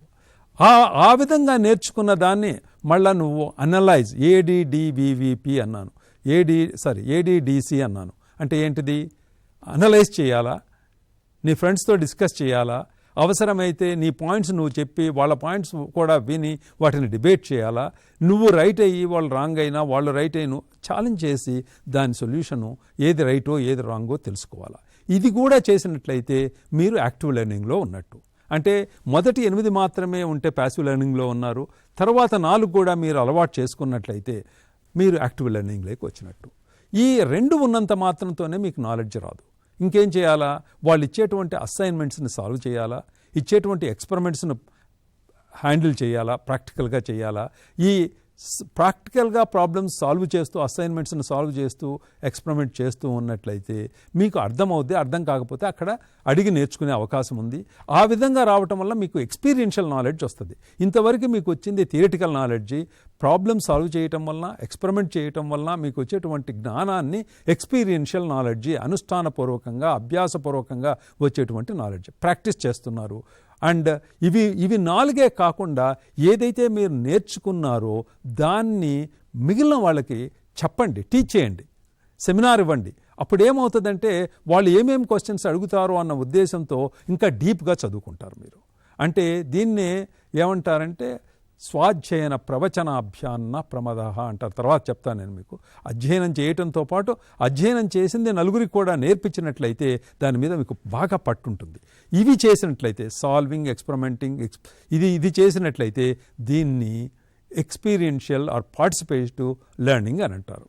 సో మీరు ఇది ఇప్పుడు చాలామంది స్టూడెంట్స్ ఏం చేస్తారంటే ఇంజనీరింగ్ కాలేజెస్లో ఒక అసైన్మెంట్ ఇస్తే ఏదో ఒక ఫ్రెండ్ సాల్వ్ చేస్తాడు, ఆ క్వశ్చన్స్ అందరూ కాపీ చేస్తారు, దాన్ని రిప్రొడ్యూస్ చేస్తారు.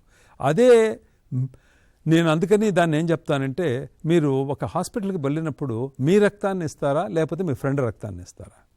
మీ రక్తాన్ని ఇస్తారని చెప్తారు. ఎందుకు? మీ రక్తంలో ఉండే లోపాలు ఏంటి అని తెలుసుకోవాలనుకుంటున్నారు మీరు డాక్టర్ దగ్గరికి పోయినప్పుడు. అంటే మీ శరీరంలో ఉండే లోపాలు ఏంటి, ఏ విధంగా జబ్బును కనుక్కుంటారు డాక్టర్ గారు, ఎలా నీకు మందిస్తారు అని చూస్తారు. మరి ఏ విధంగా ఫిజికల్ క్యూర్కి నువ్వు డాక్టర్ దగ్గరికి వెళ్తున్నావో అదేవిధంగా మైండ్ ద్వారా నువ్వు ఆలోచించి నేర్చుకోవలసినవి, నేర్చుకోలేకపోవటానికి ఉన్నటువంటి ఇబ్బందులను పరీక్షించేదే అసైన్మెంట్.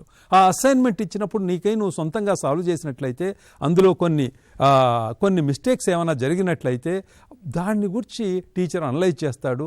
అనలైజ్ చేసిన తర్వాత నువ్వు నేర్చుకునేదానికి అవకాశం ఎక్కువగా ఉంటుంది. కాబట్టి ఇంకొకరి అసైన్మెంట్ని కాపీ చేయకుండా నీ సొంతంగా అంటే ఇక్కడ ఎథికల్ వాల్యూ వస్తుంది. అంటే solving the problems on your own is very important, not just submission of assignment. చాలామంది ఏమనుకుంటారంటే టైం ప్రకారం సబ్మిట్ చేస్తే ఏదో ఒకటి రాసి తొందరలో కాపీ చేసి సబ్మిట్ చేసినా సరిపోతుంది కదా అనుకుంటారు. అలా కాదు, నీ సొంతంగా చేసి నేర్చుకుని చేసినట్లయితే అందులో తప్పులు ఉన్నప్పటికీ కూడా పర్వాలేదు. వాటిని మిగిలిన వాళ్ళ సొల్యూషన్స్తో కంపేర్ చేసి చూసుకున్నప్పుడు తప్పులు తెలుస్తాయి, దాన్ని ఇంప్రూవ్ అయ్యేదానికి అవకాశం ఉంది.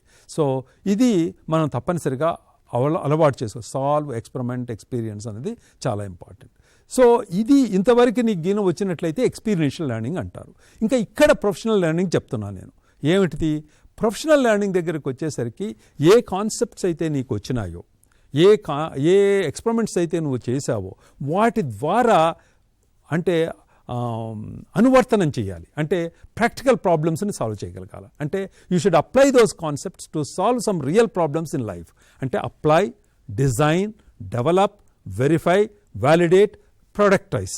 సో ఇవన్నీ చేయగలిగితే నీకు ప్రొఫెషనల్ స్కిల్స్ ఉన్నట్టు. అంటే ఒక కాన్సెప్ట్ నేర్చుకున్న తర్వాత ఇప్పుడు నీకు ఎడిషను, సబ్ట్రాక్షను అవన్నీ వచ్చినాయి. అది నెంబర్ సిస్టమ్స్లో వచ్చినది, బైనరీ నెంబర్ సిస్టమ్స్లో వచ్చింది, ఆక్టల్లో వచ్చింది, హెక్సాడెసిమల్లో వచ్చింది, అన్నింటిలో చేయగలుగుతున్నావు. దీనితో నువ్వు ఒక ఏఎల్యూని అంటే అరిథమెటిక్ లాజిక్ యూనిట్ని డిజైన్ చేయగలవా? నీకు డిజిటల్ నాలెడ్జ్ ఉంది, ఎడిషనల్ సబ్ట్రాక్షన్ తెలుసు.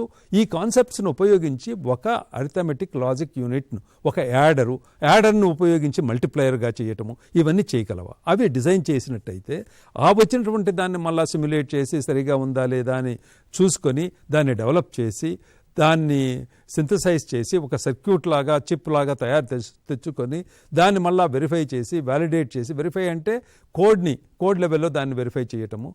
అన్నీ అంటే నువ్వు ఏ 2 నెంబర్లను నీకు ఏ 2 కరెక్ట్గా చేసి 10ని సరిగా కరెక్ట్గా చేయకపోతే అది రాంగ్. కాబట్టి కార్నర్ కేసెస్ అన్నింటిని కూడా తీసుకొని అన్నిట్లో కూడా అది సరిగా చేస్తుందంటే ఆ వెరిఫికేషన్ పాస్ అయినట్టు. ఆ క్రిటికల్ కేసెస్ అన్ని చూడాలి. వ్యాలిడేట్ అంటే అది ఒక చిప్ అయి తయారై వచ్చిన తర్వాత నువ్వు అనుకున్నట్లుగానే అది డిజైన్ అయిందా లేదా, ప్రాక్టికల్గా చిప్లో అవి మిస్టేక్స్ జరుగుతున్నాయి, అవన్నీ కూడా టెస్ట్ చేసుకుంటాం. అప్పుడు అది వ్యాలిడేట్ చేసినట్టు. ప్రొడక్టైజ్ అంటే ఏమని, ఇవన్నిటిని కలిపి ఇటువంటి సర్క్యూట్స్ని కొన్నిటిని పెట్టి ఒక ల్యాప్టాప్ తయారవచ్చు, ఒక కంప్యూటర్ తయారవచ్చు, లేకపోతే ఒక క్యాలిక్యులేటర్ తయారు చేసి ఉండొచ్చు. ఈ విధంగా ప్రొడక్టైజ్ చేయాలి. సో ఇవన్నీ మీరు ఎప్పుడైతే చేయగలుగుతారో అప్పుడు మీరు నేర్చుకున్నటువంటి knowledge, you are technically competent and you are able to apply it in real life in solving the problems. So నీవు కంపెనీలో సక్సీడ్ అవ్వగలుగుతావు. అది ఇవన్నీ రావటాన్ని ఈ లెవెల్ ఆఫ్ టెక్నికల్ కాంపిటెన్సీని ప్రొఫెషనల్ అంటాం మనం. అదే నువ్వు R&Dకి పోతున్నావు అనుకో, నువ్వేం చేయాలి, రీసెర్చ్ అండ్ డెవలప్మెంట్కు యూనివర్సిటీలో PhDకో ఏదో చేయాలనుకున్నావు అనుకో, you should learn how to explore. అంటే ఆ వచ్చిందే కాకుండా కొత్తవి రీసెర్చ్ చేయటం ఎలా, ఇన్నోవేట్ చేయటం ఎలా, ప్యాటెంట్ చేయటం ఎలా, దాంట్లో ఎక్సిట్ చేయటం ఎలా, ఇటువంటి అన్నీ కూడా మీరు ట్రైన్ అవ్వాలా, నేర్చుకోవాలా. అటువంటి గుణాలన్నీ మీకు రావాలి. అప్పుడు మీరు R&Dలో షైన్ అవుతారు.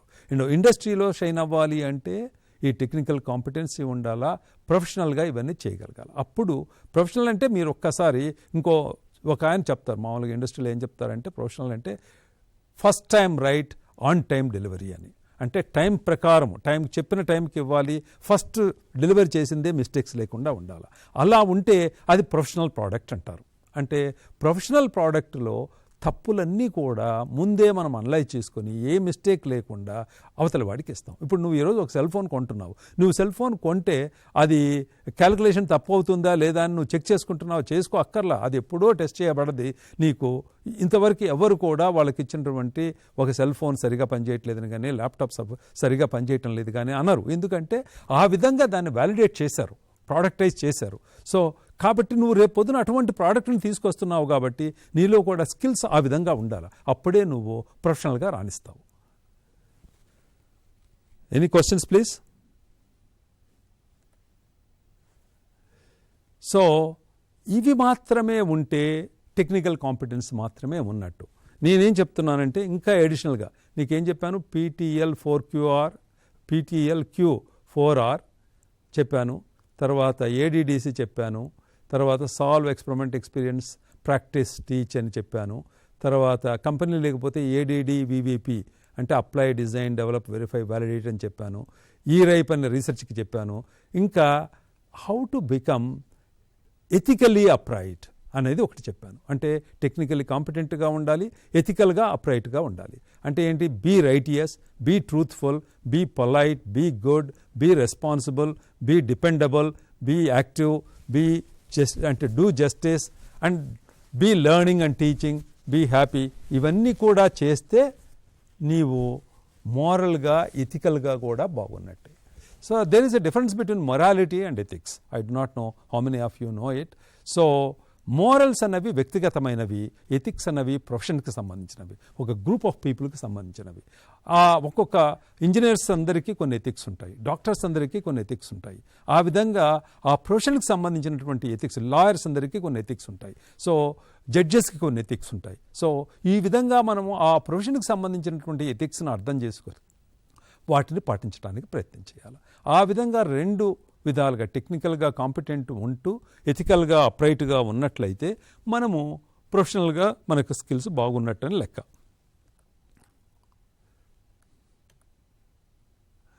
So I think now it is 11 o'clock. If you shall I continue or shall I stop here and ask them to ask questions? Yeah. So until the question comes, I will go on speaking for some more time for another 10 minutes. So మీకు నేర్చుకునే విధానం చెప్పాను నేను.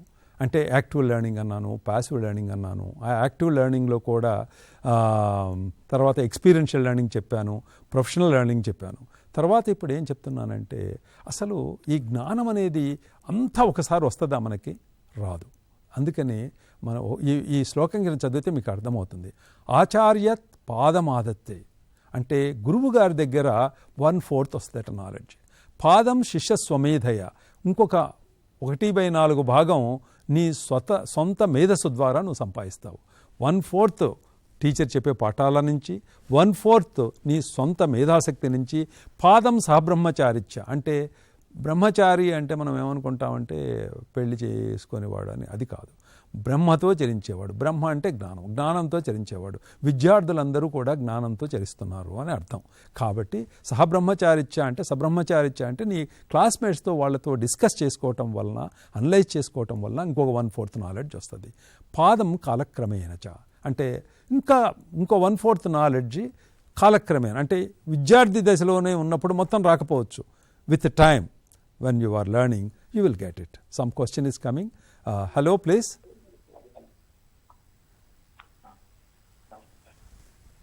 Hello చెప్పమ్మా. Sir, career choose చేసుకోవడంలో professional values ఎలా ఉపయోగపడతాయి? అమ్మా ఏది చూజ్ చేసుకోవటంలో ప్రొఫెషనల్ వాల్యూస్ ఎలా ఉపయోగపడతాయి? ఈ ప్రొఫెషనల్ వాల్యూస్ ఉంటేనే మీరు వాళ్ళు పెట్టే పరీక్షల్లో పాస్ కాగలుగుతారు, ఇంటర్వ్యూలో బాగా చేయగలుగుతారు, ఉద్యోగంలో చేరిన తర్వాత వాళ్ళు ఇచ్చే ట్రైనింగ్లో రాణింపు పొందుతారు, తర్వాత జాబ్లో కూడా మీరు బాగా చేయగలిగే శక్తి సామర్థ్యాలు మీకు వస్తాయి. మీరు డిపెండబుల్గా తయారవుతారు, రిలయబుల్గా ఉంటారు. మీరు ఎవరితోనన్నా ఏదైనా ఒక పని చేయించుకోవాలంటే డిపెండబుల్ అయ్యే వాళ్ళతో చేయించుకుంటామా, మనము డిపెండబుల్ కాని వాళ్ళ మీద ఉంటామా? నేను ఒక పని ఇస్తాడు ఈరోజు, రేపు పొద్దునకి తెచ్చిస్తానంటావు, నువ్వు రేపు పొద్దునకి తెచ్చివ్వకుండా రేపు మధ్యాహ్నమో రేపు సాయంత్రమో తెచ్చిస్తావు అంటే వెంటనే నీ మేనేజర్కి ఒక ఫీలింగ్ వస్తుంది, వీళ్ళు డిపెండబుల్ కాదు, చెప్పింది చెయ్యరు. తర్వాత నువ్వు చేసిన వర్క్లో తప్పులు చూసుకోకుండా ఇస్తావు అంటే ఏమని, అది డిపెండబుల్ కాదు. అంటే నీకు ఒక డౌట్ ఉంది అంటే ఆ వర్క్ చేసిన తర్వాత ఆయనకి ఇచ్చేటప్పుడు, సార్ ఇదంతా చేశాను, నాకు ఇక్కడ డౌట్ ఉంది, ఇది కొద్దిగా ఒక్కసారి చెక్ చేయండి సార్, నేను లేకపోతే ఎవరితోనన్నా డిస్కస్ చేయమంటారా, నాకు వీలైనంత వరకు చేశానని చెబితే అప్పుడు డిపెండబుల్ అవుతుంది. అలా కాకుండా నేను అంతా బాగా చేశాను సార్ అని అంటే అతను తీసుకుంటాడు, అది తీసుకెళ్ళి కస్టమర్కి పంపిస్తారు, కస్టమర్ చూసేసి ఇందులో తప్పులు ఉన్నాయి ఇంకా లాభం లేదండి అంటారు, ఆ ప్రాజెక్ట్ క్యాన్సిల్ చేస్తారు. దాంతో నీ ఉద్యోగం పోతుంది, కంపెనీకి ఆ ప్రాజెక్ట్ పోతుంది, ఇంకా 10 మందికి కూడా ఉద్యోగాలు పోతాయి. కాబట్టి కంపెనీలో నీ యొక్క ప్రొఫెషనల్ వాల్యూస్, ప్రొఫెషనల్ క్వాలిటీస్ అనేవి చాలా జాగ్రత్తగా గమనిస్తారు. కాబట్టి మీరు ఏ ప్రొఫెషన్లోకి వెళ్ళినా ఈ ప్రొఫెషనల్ క్వాలిటీస్ని, ప్రొఫెషనల్ ఎథిక్స్ని అర్థం చేసుకోవాలి, తర్వాత టెక్నికల్ కాంపిటెన్సీని పెంచుకోవాలి, ఎథికల్గా మోరల్గా చాలా అప్రైట్గా ఉండాలి, తర్వాత సోషల్లీ రెస్పాన్సిబుల్గా కూడా ఉండాలి. అంటే ఇంజనీర్స్ అనేటువంటి వాళ్ళు ఏదైనా ఒకటి తయారు చేసి సమాజానికి ఇచ్చినట్లయితే ఒక బ్రిడ్జ్ని డిజైన్ చేస్తారు. ఆ బ్రిడ్జి తర్వాత వారం రోజుల్లో కూలిపోతేనో, ఒక సంవత్సరంలోనో కూలిపోతేనో దాని మీద సమాజానికి ఎంత భారం అవుతుంది? ట్యాక్స్ పేయర్స్ మనీతో కన్స్ట్రక్ట్ చేసింది కదా. అంటే క్వాలిటీ అనేది చాలా చాలా ముఖ్యం. అంటే ఒక ఇంజనీర్ అనేవాడు ఎప్పుడు క్వాలిటీ కాన్షియస్గా ఉండాలి. క్వాలిటీ సరిగా లేనటువంటి వాటిని ఎప్పుడు కూడా నిర్మించకూడదు. ఏవైనా లోపాలు ఉన్నట్లయితే ముందుగానే వాటిని పై వాళ్ళ దృష్టికి తీసుకొని వచ్చి ఆ లోపాలను సవరించేటట్టుగా చేయాలి. ఇది ఎప్పుడైతే నువ్వు మోరల్గా కరెక్ట్గా ఉంటావో, క్రమశిక్షణతో ఉంటావో, డిసిప్లిన్తో ఉంటావో, పంక్చువల్గా ఉంటావో, ఇవన్నీ సాధ్యమవుతుంది. ఈ పంక్చువాలిటీ లేకుండా, డిసిప్లిన్ లేకుండా, పోస్ట్పోన్మెంట్ ఉంటూ ఇట్లాంటివి ఉన్నటువంటి వాళ్ళు ఎథికల్గా అప్రైట్గా ఉండలేరు, టెక్నికల్గా కాంపిటెంట్గా ఉండలేరు. I hope you are understanding what I told you అమ్మా. మంచి క్వశ్చన్ అడిగారు. సో కాబట్టి ఈ జ్ఞానాన్ని మనం సంపాదించుకునేటప్పుడు డిఫరెంట్ స్టేజెస్ చెప్పాను. ఆచార్యత్ పాదమాదత్తే, గురువు దగ్గర ఒక 1/4 వస్తుంది. పాదం శిష్య స్వమేధయ, మనం మన సొంత ఎఫర్ట్ వల్ల ఇంకో 1/4. By discussing with our friends, పాదం సహబ్రహ్మచారిత్య, పాదం కాలక్రమేణచ, with time you will learn something. So ancient methods, మామూలుగా మనం పూర్వకాలం నుంచి మనం చూసినట్లయితే వాళ్ళు చదువుని గురించి ఏం చెప్పారు? పఠనం, శ్రవణం, మననం, నిధిధ్యాసనం అంటారు. ఈ 4 ఎవరిలో అయితే బాగా ఉంటాయో వాళ్ళకి చదువు బాగా ఉంటుంది. పఠనం అంటే మనందరికీ తెలుసు, అంటే కళ్ళు అనే ఇంద్రియాలను వాడతాము. శ్రవణంలో చెవులు అనే ఇంద్రియాలను వాడతాము. మననంలో మైండ్ను వాడతాము. అంటే కళ్ళు, చెవులు, మైండు ఒకే విషయం మీద ఆలోచిస్తూ ఉన్నప్పుడు మనకు జ్ఞానం బాగా వస్తుంది. ఈ మననంలో బాగా ఏదైతే మీరు విన్నారో, చదివారో దాన్ని అనలైజ్ చేస్తారనమాట. అనలైజ్ చేసినప్పుడు ఇది వస్తుంది, ఇది రాదు, దీన్ని ఎలా అర్థం చేసుకోవాలా, ఇది ఈ ఫండమెంటల్స్ నుంచి నేర్చుకోవడానికి అవకాశం ఉంది అని తెలుస్తుంది. నిధిధ్యాసనం అంటారు. ఈ 3 కాకుండా తరువాతది చాలా ముఖ్యం. అది it is a type of contemplation. మొదటిది నేర్చుకోవటానికి, మొదటి 3 నేర్చుకోవటానికి పనికొస్తాయి. నిధిధ్యాసనం అనేది దాంట్లో ఉండే లోతులకు పోవటానికి మీకు ఉపయోగపడుతుంది. అంటే కాంటెంప్లేషన్, అనలైజ్ విత్ బుద్ధి అండ్ ఇంటలెక్ట్ ఈజ్ కాల్డ్ నిధిధ్యాసనం. Concentrated practice with mind and hands అన్నమాట. అంటే బుద్ధితో ఆలోచించటం, ప్రాక్టికల్గా చేయటం, ఇవన్నీ ఎవరైతే బాగా చేస్తారో వాళ్ళు నిధిధ్యాసనం బాగా చేసినట్లు, బాగా కాంటెంప్లేట్ చేస్తున్నట్టు, వాళ్ళు బాగా మెడిటేట్ చేసినట్టు. కాబట్టి పాతకాలంలో నుంచి కూడా వాళ్ళు ఈ విషయాలను ముఖ్యంగా చెప్పారు. పఠనం, శ్రవణం, మననం, నిధిధ్యాసనం. మనము ఈ మననం, నిధిధ్యాసనం వదిలేసి రిమెంబర్, రిప్రొడ్యూస్ చేస్తున్నాం. అందుకని మనకు చదువు మనం డీప్గా రాదు. ఈ మననం అండ్ నిధిధ్యాసనం చక్కగా చేసినట్లయితే చదువులో మనం రాసించేటువంటి అవకాశం ఉంది. సో శ్రవణం అంటే ఏంటో చెప్పారు ఇక్కడ చూడండి. కాన్సన్ట్రేటెడ్ రీడింగ్ అనేది పఠనం. కాన్సన్ట్రేటెడ్ లిజనింగ్ అంటే ఏంటిది? Knowing the statement and it's meaning is what is known as శ్రవణం. అంటే మనం మామూలుగా విని వదిలేయటం కాదు, విని దాన్ని అర్థం కూడా తెలుసుకుంటే అది శ్రవణం కంప్లీట్ అయినట్టు. మననం అంటే ఏంటిది? And to arrive at the possibility of it's validity through logical reasoning in is called మననం. అంటే ఏదైతే చెప్పారో అది లాజికల్గా ఆలోచించి, లాజిక్ లోబడే ఉంది కాబట్టి ఇది కరెక్ట్ అని ఒక నిర్ధారణకు రావటాన్ని మననం అంటారు. అంటే విని అర్థం చేసుకోవడంతో పాటు లాజిక్ని కూడా అప్లై చేసి లాజికల్గా అది చెప్పింది రైట్ అనే కన్క్లూజన్కి రాగలిగితే అది మననం అవుతుంది. మరి నిధిధ్యాసనం అంటే ఏంటిది? వన్ బై శ్రవణ అండ్ మనన the mind develops a firm and undoubted conviction and dwells constantly on the same and thus ascertained self alone. It is called unbroken meditation, nididhyasana. అంటే ఇందులో ఏదైతే మీరు లాజికల్గా ఆలోచించి విని అర్థం చేసుకొని దాన్ని కరెక్టా కాదా అని మీరు పూర్తిగా అసర్టైన్ చేసుకుంటారో అది నిధిధ్యాసనంలో జరుగుతుంది. కాబట్టి ఈ 4 మీరు ఈ 4 సులభంగా telephone call is coming. It seems please. Hello please. Hello.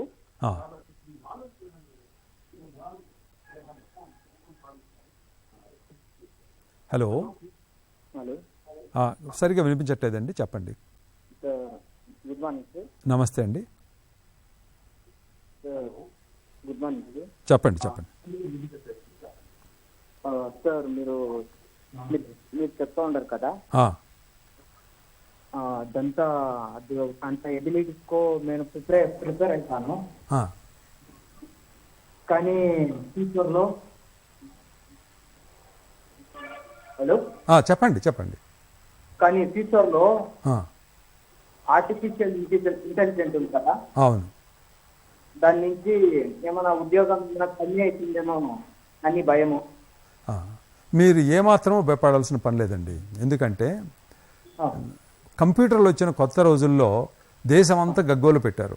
ఏమనంటే కంప్యూటర్లు వస్తున్నాయి, ఉద్యోగాలన్నీ పోతాయి, మనం చేసే ఎడిషన్, సబ్ట్రాక్షన్, కూడికలన్నీ అదే చేసేస్తుంది, సులభంగా ప్రోగ్రామ్స్ రాసేస్తుందట, ఏమో మనకు ఉద్యోగాలన్నీ పోతాయని. కొన్ని ఉద్యోగాలు పోయిన మాట వాస్తవమే, కానీ అంతకన్నా బెటర్ ఉద్యోగాలు వచ్చాయా లేదా? అదేవిధంగా ఈ ఏఐ అనేది ఒక సాధనం, మనకి ఒక టూల్, నీ చేతిలోకి ఒక పవర్ఫుల్ టూల్ ఉంది. ఇప్పుడు ఇది వరకు ఉన్న టూల్స్ కన్నా చాలా విలువైన, శక్తివంతమైన టూల్ నీ దగ్గర ఉంది. అంటే అది కేవలము బ్లైండ్గా ఎడిషన్, సబ్ట్రాక్షన్ చేయటమే కాకుండా ఆలోచించి నిర్ణయాలు కూడా చెప్పగలిగినటువంటి సామర్థ్యం ఉన్నది. కాబట్టి నువ్వు అటువంటి టూల్ నీ దగ్గర ఉన్నట్లయితే నీ సామర్థ్యం ఇంకా పెరుగుతుంది.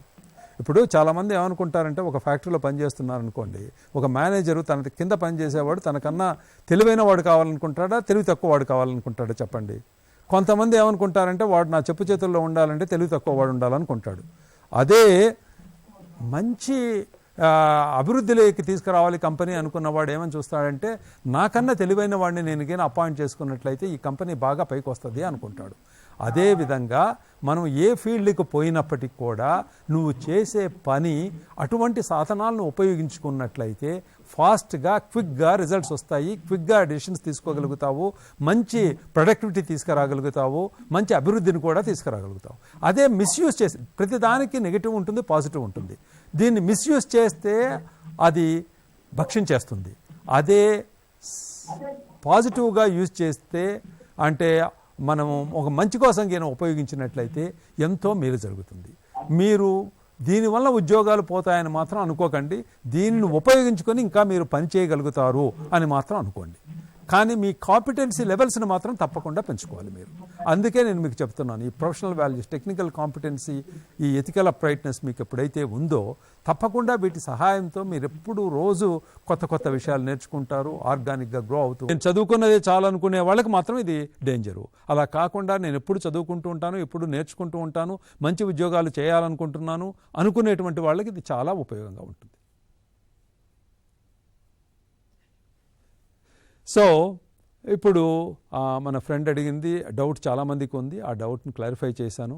మీరు భయపడకండి, మీకు ఎప్పుడు కూడా ఒక మంచి, ఇప్పుడు సైకిల్ ఉన్నప్పుడు సైకిల్ తర్వాత కారు వచ్చింది, స్కూటర్ వచ్చింది, స్కూటర్ తర్వాత కారు వచ్చింది, కారు వచ్చిన తర్వాత ఏరోప్లేన్ వచ్చింది, ఇప్పుడు జెట్స్, ఎన్నో రకాలైనటువంటి సాధనాలు మన చేతిలో ఉన్నాయి. వీటన్నిటి వల్ల మన ఎఫిషియన్సీ పెరిగిందే కానీ ఇది బహుశా ఎడ్ల బండ్లు ఇప్పుడు తక్కువ వాడవచ్చు మనం, అంటే ఇదివరకటి కన్నా.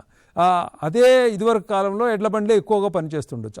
అలాగని ఎవరు ఆ ఎడ్ల బండ్లు పోయినంత మాత్రంతో వాళ్ళకి ఉద్యోగాలన్నీ పోయి ఇంకా ఏవి లేకుండా ఉండటం అనేది జరగలేదు కదా.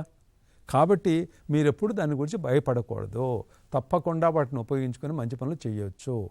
తర్వాత ఇప్పుడు ఈ లెర్నింగ్లో నేను రకరకాల మెథడ్స్ చెప్పాను. ఇది భగవద్గీతలో ఒక శ్లోకం. ఏమంటారంటే, శ్రద్ధవాన్ లభతే జ్ఞానం తత్పర సంయతేంద్రియ జ్ఞానం లద్వా పరాం శాంతి అచిరేనాది గచ్చతి. అంటే ఏంటిది? ఎవరికి జ్ఞానం వస్తుంది అంటే, శ్రద్ధవాన్ అంటే శాస్త్ర విషయాలు, అంటే సైన్స్ చెప్పినటువంటి విషయాల మీద నమ్మకం, టీచర్ చెప్పినటువంటి విషయాల మీద నమ్మకం, దానితో తత్పర, శ్రద్ధవాన్ లభతే జ్ఞానం, తత్పర అంటే ఆ అభ్యాసంలోనే దాని మీదనే ఉన్నటువంటి వాడు, సంయతేంద్రియ ఇంద్రియాలను జయించిన వాడు. ఇంద్రియాలను జయించటము అంటే ఏమిటి అంటే, మనము ఇంద్రియాలు మన కంట్రోల్లో ఉంటూ అవి చెప్పినట్టుగా మనం పోకుండా వాటిని, ఇప్పుడు కాళ్ళు, కండ్లు ఉన్నాయి, ఏదంటే అది చూడొచ్చు, మనకు అవసరమైంది చూడటం, ఏదంటే అది మాట్లాడొచ్చు, మనం అవసరమైందే మాట్లాడటం, ఏదంటే అది తినొచ్చు, ఏది ఎంతవరకు ఆరోగ్యమో అంతవరకే తినటం. అంటే సంయతేంద్రియ అంటే ఇంద్రియాల వశం తాను కాకుండా ఇంద్రియాలు తన వశంలో ఉన్నటువంటి వాడిని సంయతేంద్రియ అంటాడు. జ్ఞానం రావాలి అంటే నీకు తిండి అనేది ఒక వీక్నెస్ కాకూడదు. అట్లానే ఒక ఏమంటారు, మన మామూలుగా చెవులు ఉన్నాయి, ఎప్పుడు మధురమైనటువంటి మాటలే వినాలని చెప్పేసి పాటలు వింటూ ఉన్నప్పటికీ కూడా నీ పని మీద నువ్వు కాన్సన్ట్రేట్ చేయగలగాలి. అంటే నీ ఇంద్రియాలు నీ వశంలో ఉన్నట్లయితే, నువ్వు ఇంద్రియాల వశంలో కాకుండా ఇంద్రియాలు నీ వశంలో ఉన్నట్లయితే, తర్వాత చెప్పినటువంటి విషయాలు, నేర్చుకున్నటువంటి విషయాలు జాగ్రత్తగా అభ్యాసం చేస్తున్నట్లయితే నీకు జ్ఞానం వస్తుంది. అలా ఆ విధంగా జ్ఞానం లభించినటువంటి వాడికి చాలా వెంటనే శాంతి కలుగుతుంది. అంటే ఇక్కడ ఈ జ్ఞానం అనేది రెండు రకాలు ఉన్నది. ఒకటి వస్తు జ్ఞానము, రెండవది పరజ్ఞానము, అపరజ్ఞానము అంటారు.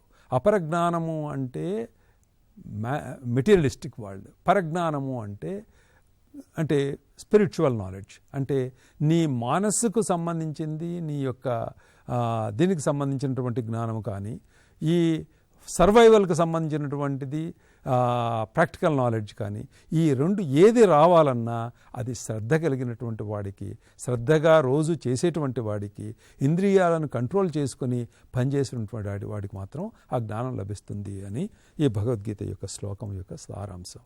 కాబట్టి మీరు ఈ విధంగా చేస్తారని నేను ఎక్స్పెక్ట్ చేస్తున్నాను. I think now we have reached 11:24. So దీనితో పాటు concentration is very very important అని చెప్పాను నేను. Concentration this is the statement of Swami Vivekananda. Concentration is the essence of all knowledge. Nothing can be done without it. అంటే concentration లేకుండా ఏమీ రాదు. 90% of thought force is wasted by ordinary human being and is therefore is constantly committing blunders. మనందరము తప్పులు ఎందుకు చేస్తున్నామంటే 90% of our thought force concentrate కాకుండా, అది కాన్సన్ట్రేట్ అవ్వవలసిన సమయంలో వేరే వాటి మీదకి పోతుంది. ఆ కాన్సన్ట్రేషన్ లేకపోవడం వల్ల వాళ్ళు చెప్పింది అర్థం కాదు, అది అర్థం కాకపోవడం వల్ల తప్పులు చేస్తున్నాం. కాబట్టి 90% of the mistakes are happening because of lack of concentration. So మీకు 2+2 4 అని వచ్చు, కానీ ఆడేదో 5 అని వేస్తారు. అంటే ఏంటిది? అది రాక కాదు, ఆ కాన్సన్ట్రేషన్ లేక. The trained man or mind never make a mistake. అంటే if you are properly trained you will not do any such a mistake. When the mind is concentrated and turned backward on itself, all within us will be our servants and not our masters. అంటే నీకు ఆ విధమైనటువంటి concentration నీకు ఎప్పుడైతే లోపలికి పోయిందో, అంటే నువ్వు అంతర్ముఖం అయ్యిందో, అంతర్ముఖమైనప్పుడు నీలో మొత్తం అన్ని, నీలో ఉన్న శక్తులన్నీ కూడా నీకు సబ్సర్వెంట్గా పనిచేస్తాయి, నువ్వు చెప్పినట్టు వింటాయి. వాటిని గిన కంట్రోల్, ఆ కాన్సన్ట్రేషన్ లేకపోయిందనుకో నీవు అవి చెప్పినట్టుగా నువ్వు వినాల్సి వస్తుంది, అప్పుడు నువ్వేం నేర్చుకోలేవు. కాబట్టి ఈ కాన్సన్ట్రేషన్ అనేది చాలా ముఖ్యము. ఇంకా దీని గురించి చాలామంది చాలా విధాలుగా చెప్పారు, ఇక ఎక్కువ అవసరం లేదు, కొంతవరకు తర్వాత విద్యా విషయంలోనే ఇంకా ఒక మంచి శ్లోకం ఒకటి ఉంది. ఇది చూడండి ఎట్లా చదువుకోవాలన్న దాంట్లో, కాక్చేష్ట బకోజ్జానం శ్వాన నిద్ర తథైవ చ స్వల్పాహారి గృహత్యాగి విద్యార్థి పంచలక్షణం. ఈ 5 లక్షణాలు ఉన్నవాడు మంచి విద్యార్థి అవుతాడట. ఏంటిది? కాక్చేష్ట అంటే ఏంటిది? పర్సివరెన్స్ అనేది. కాగంటే కాకి, అంటే క్రో. మీకు వినుంటారు, ఒక కాకి నీళ్లు తాగాలని అన్నప్పుడు ఏం చేస్తుందంటే దానికి ముక్కుకి అందవు కాబట్టి రాళ్ళు దాంట్లో వేసి నీళ్లు పైకి వచ్చేటట్టుగా చేస్తుంది. అంటే ఏమిటిది?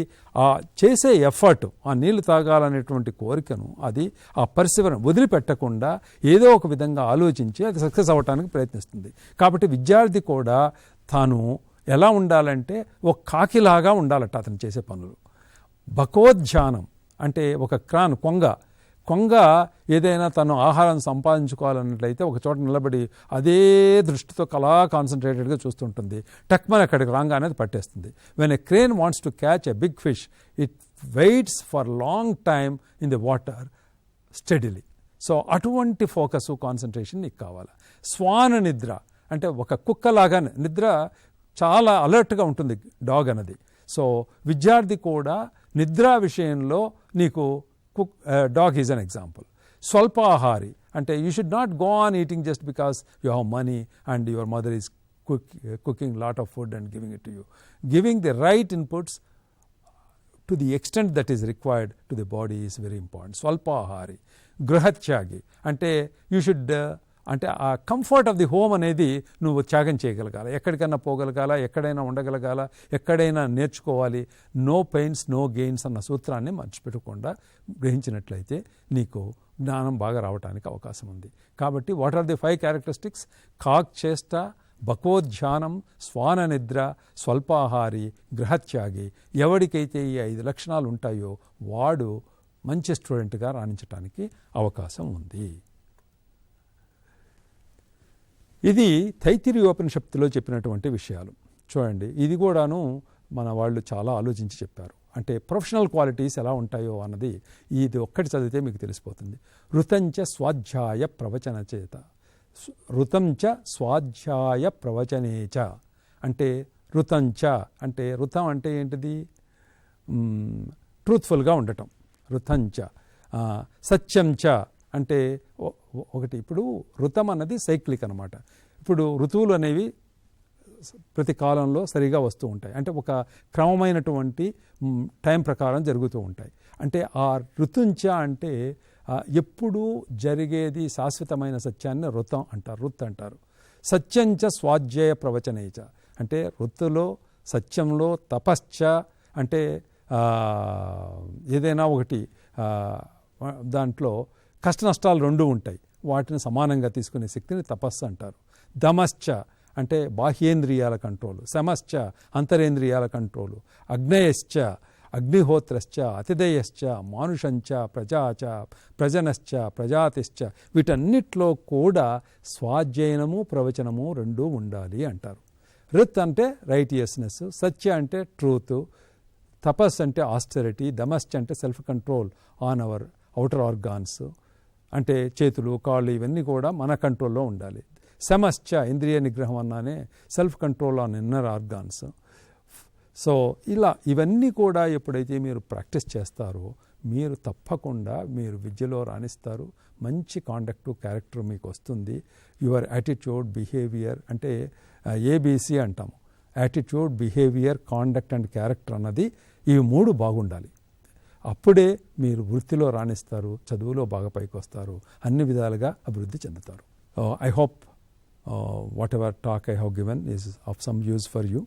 If you have some more questions, you can feel free to contact me at profksr@vedaiit.org, or my number is 98496111466. You can reach me, or through the numbers that TSAT has given, you can reach me, and I can help you in whichever way I am capable of. Thank you.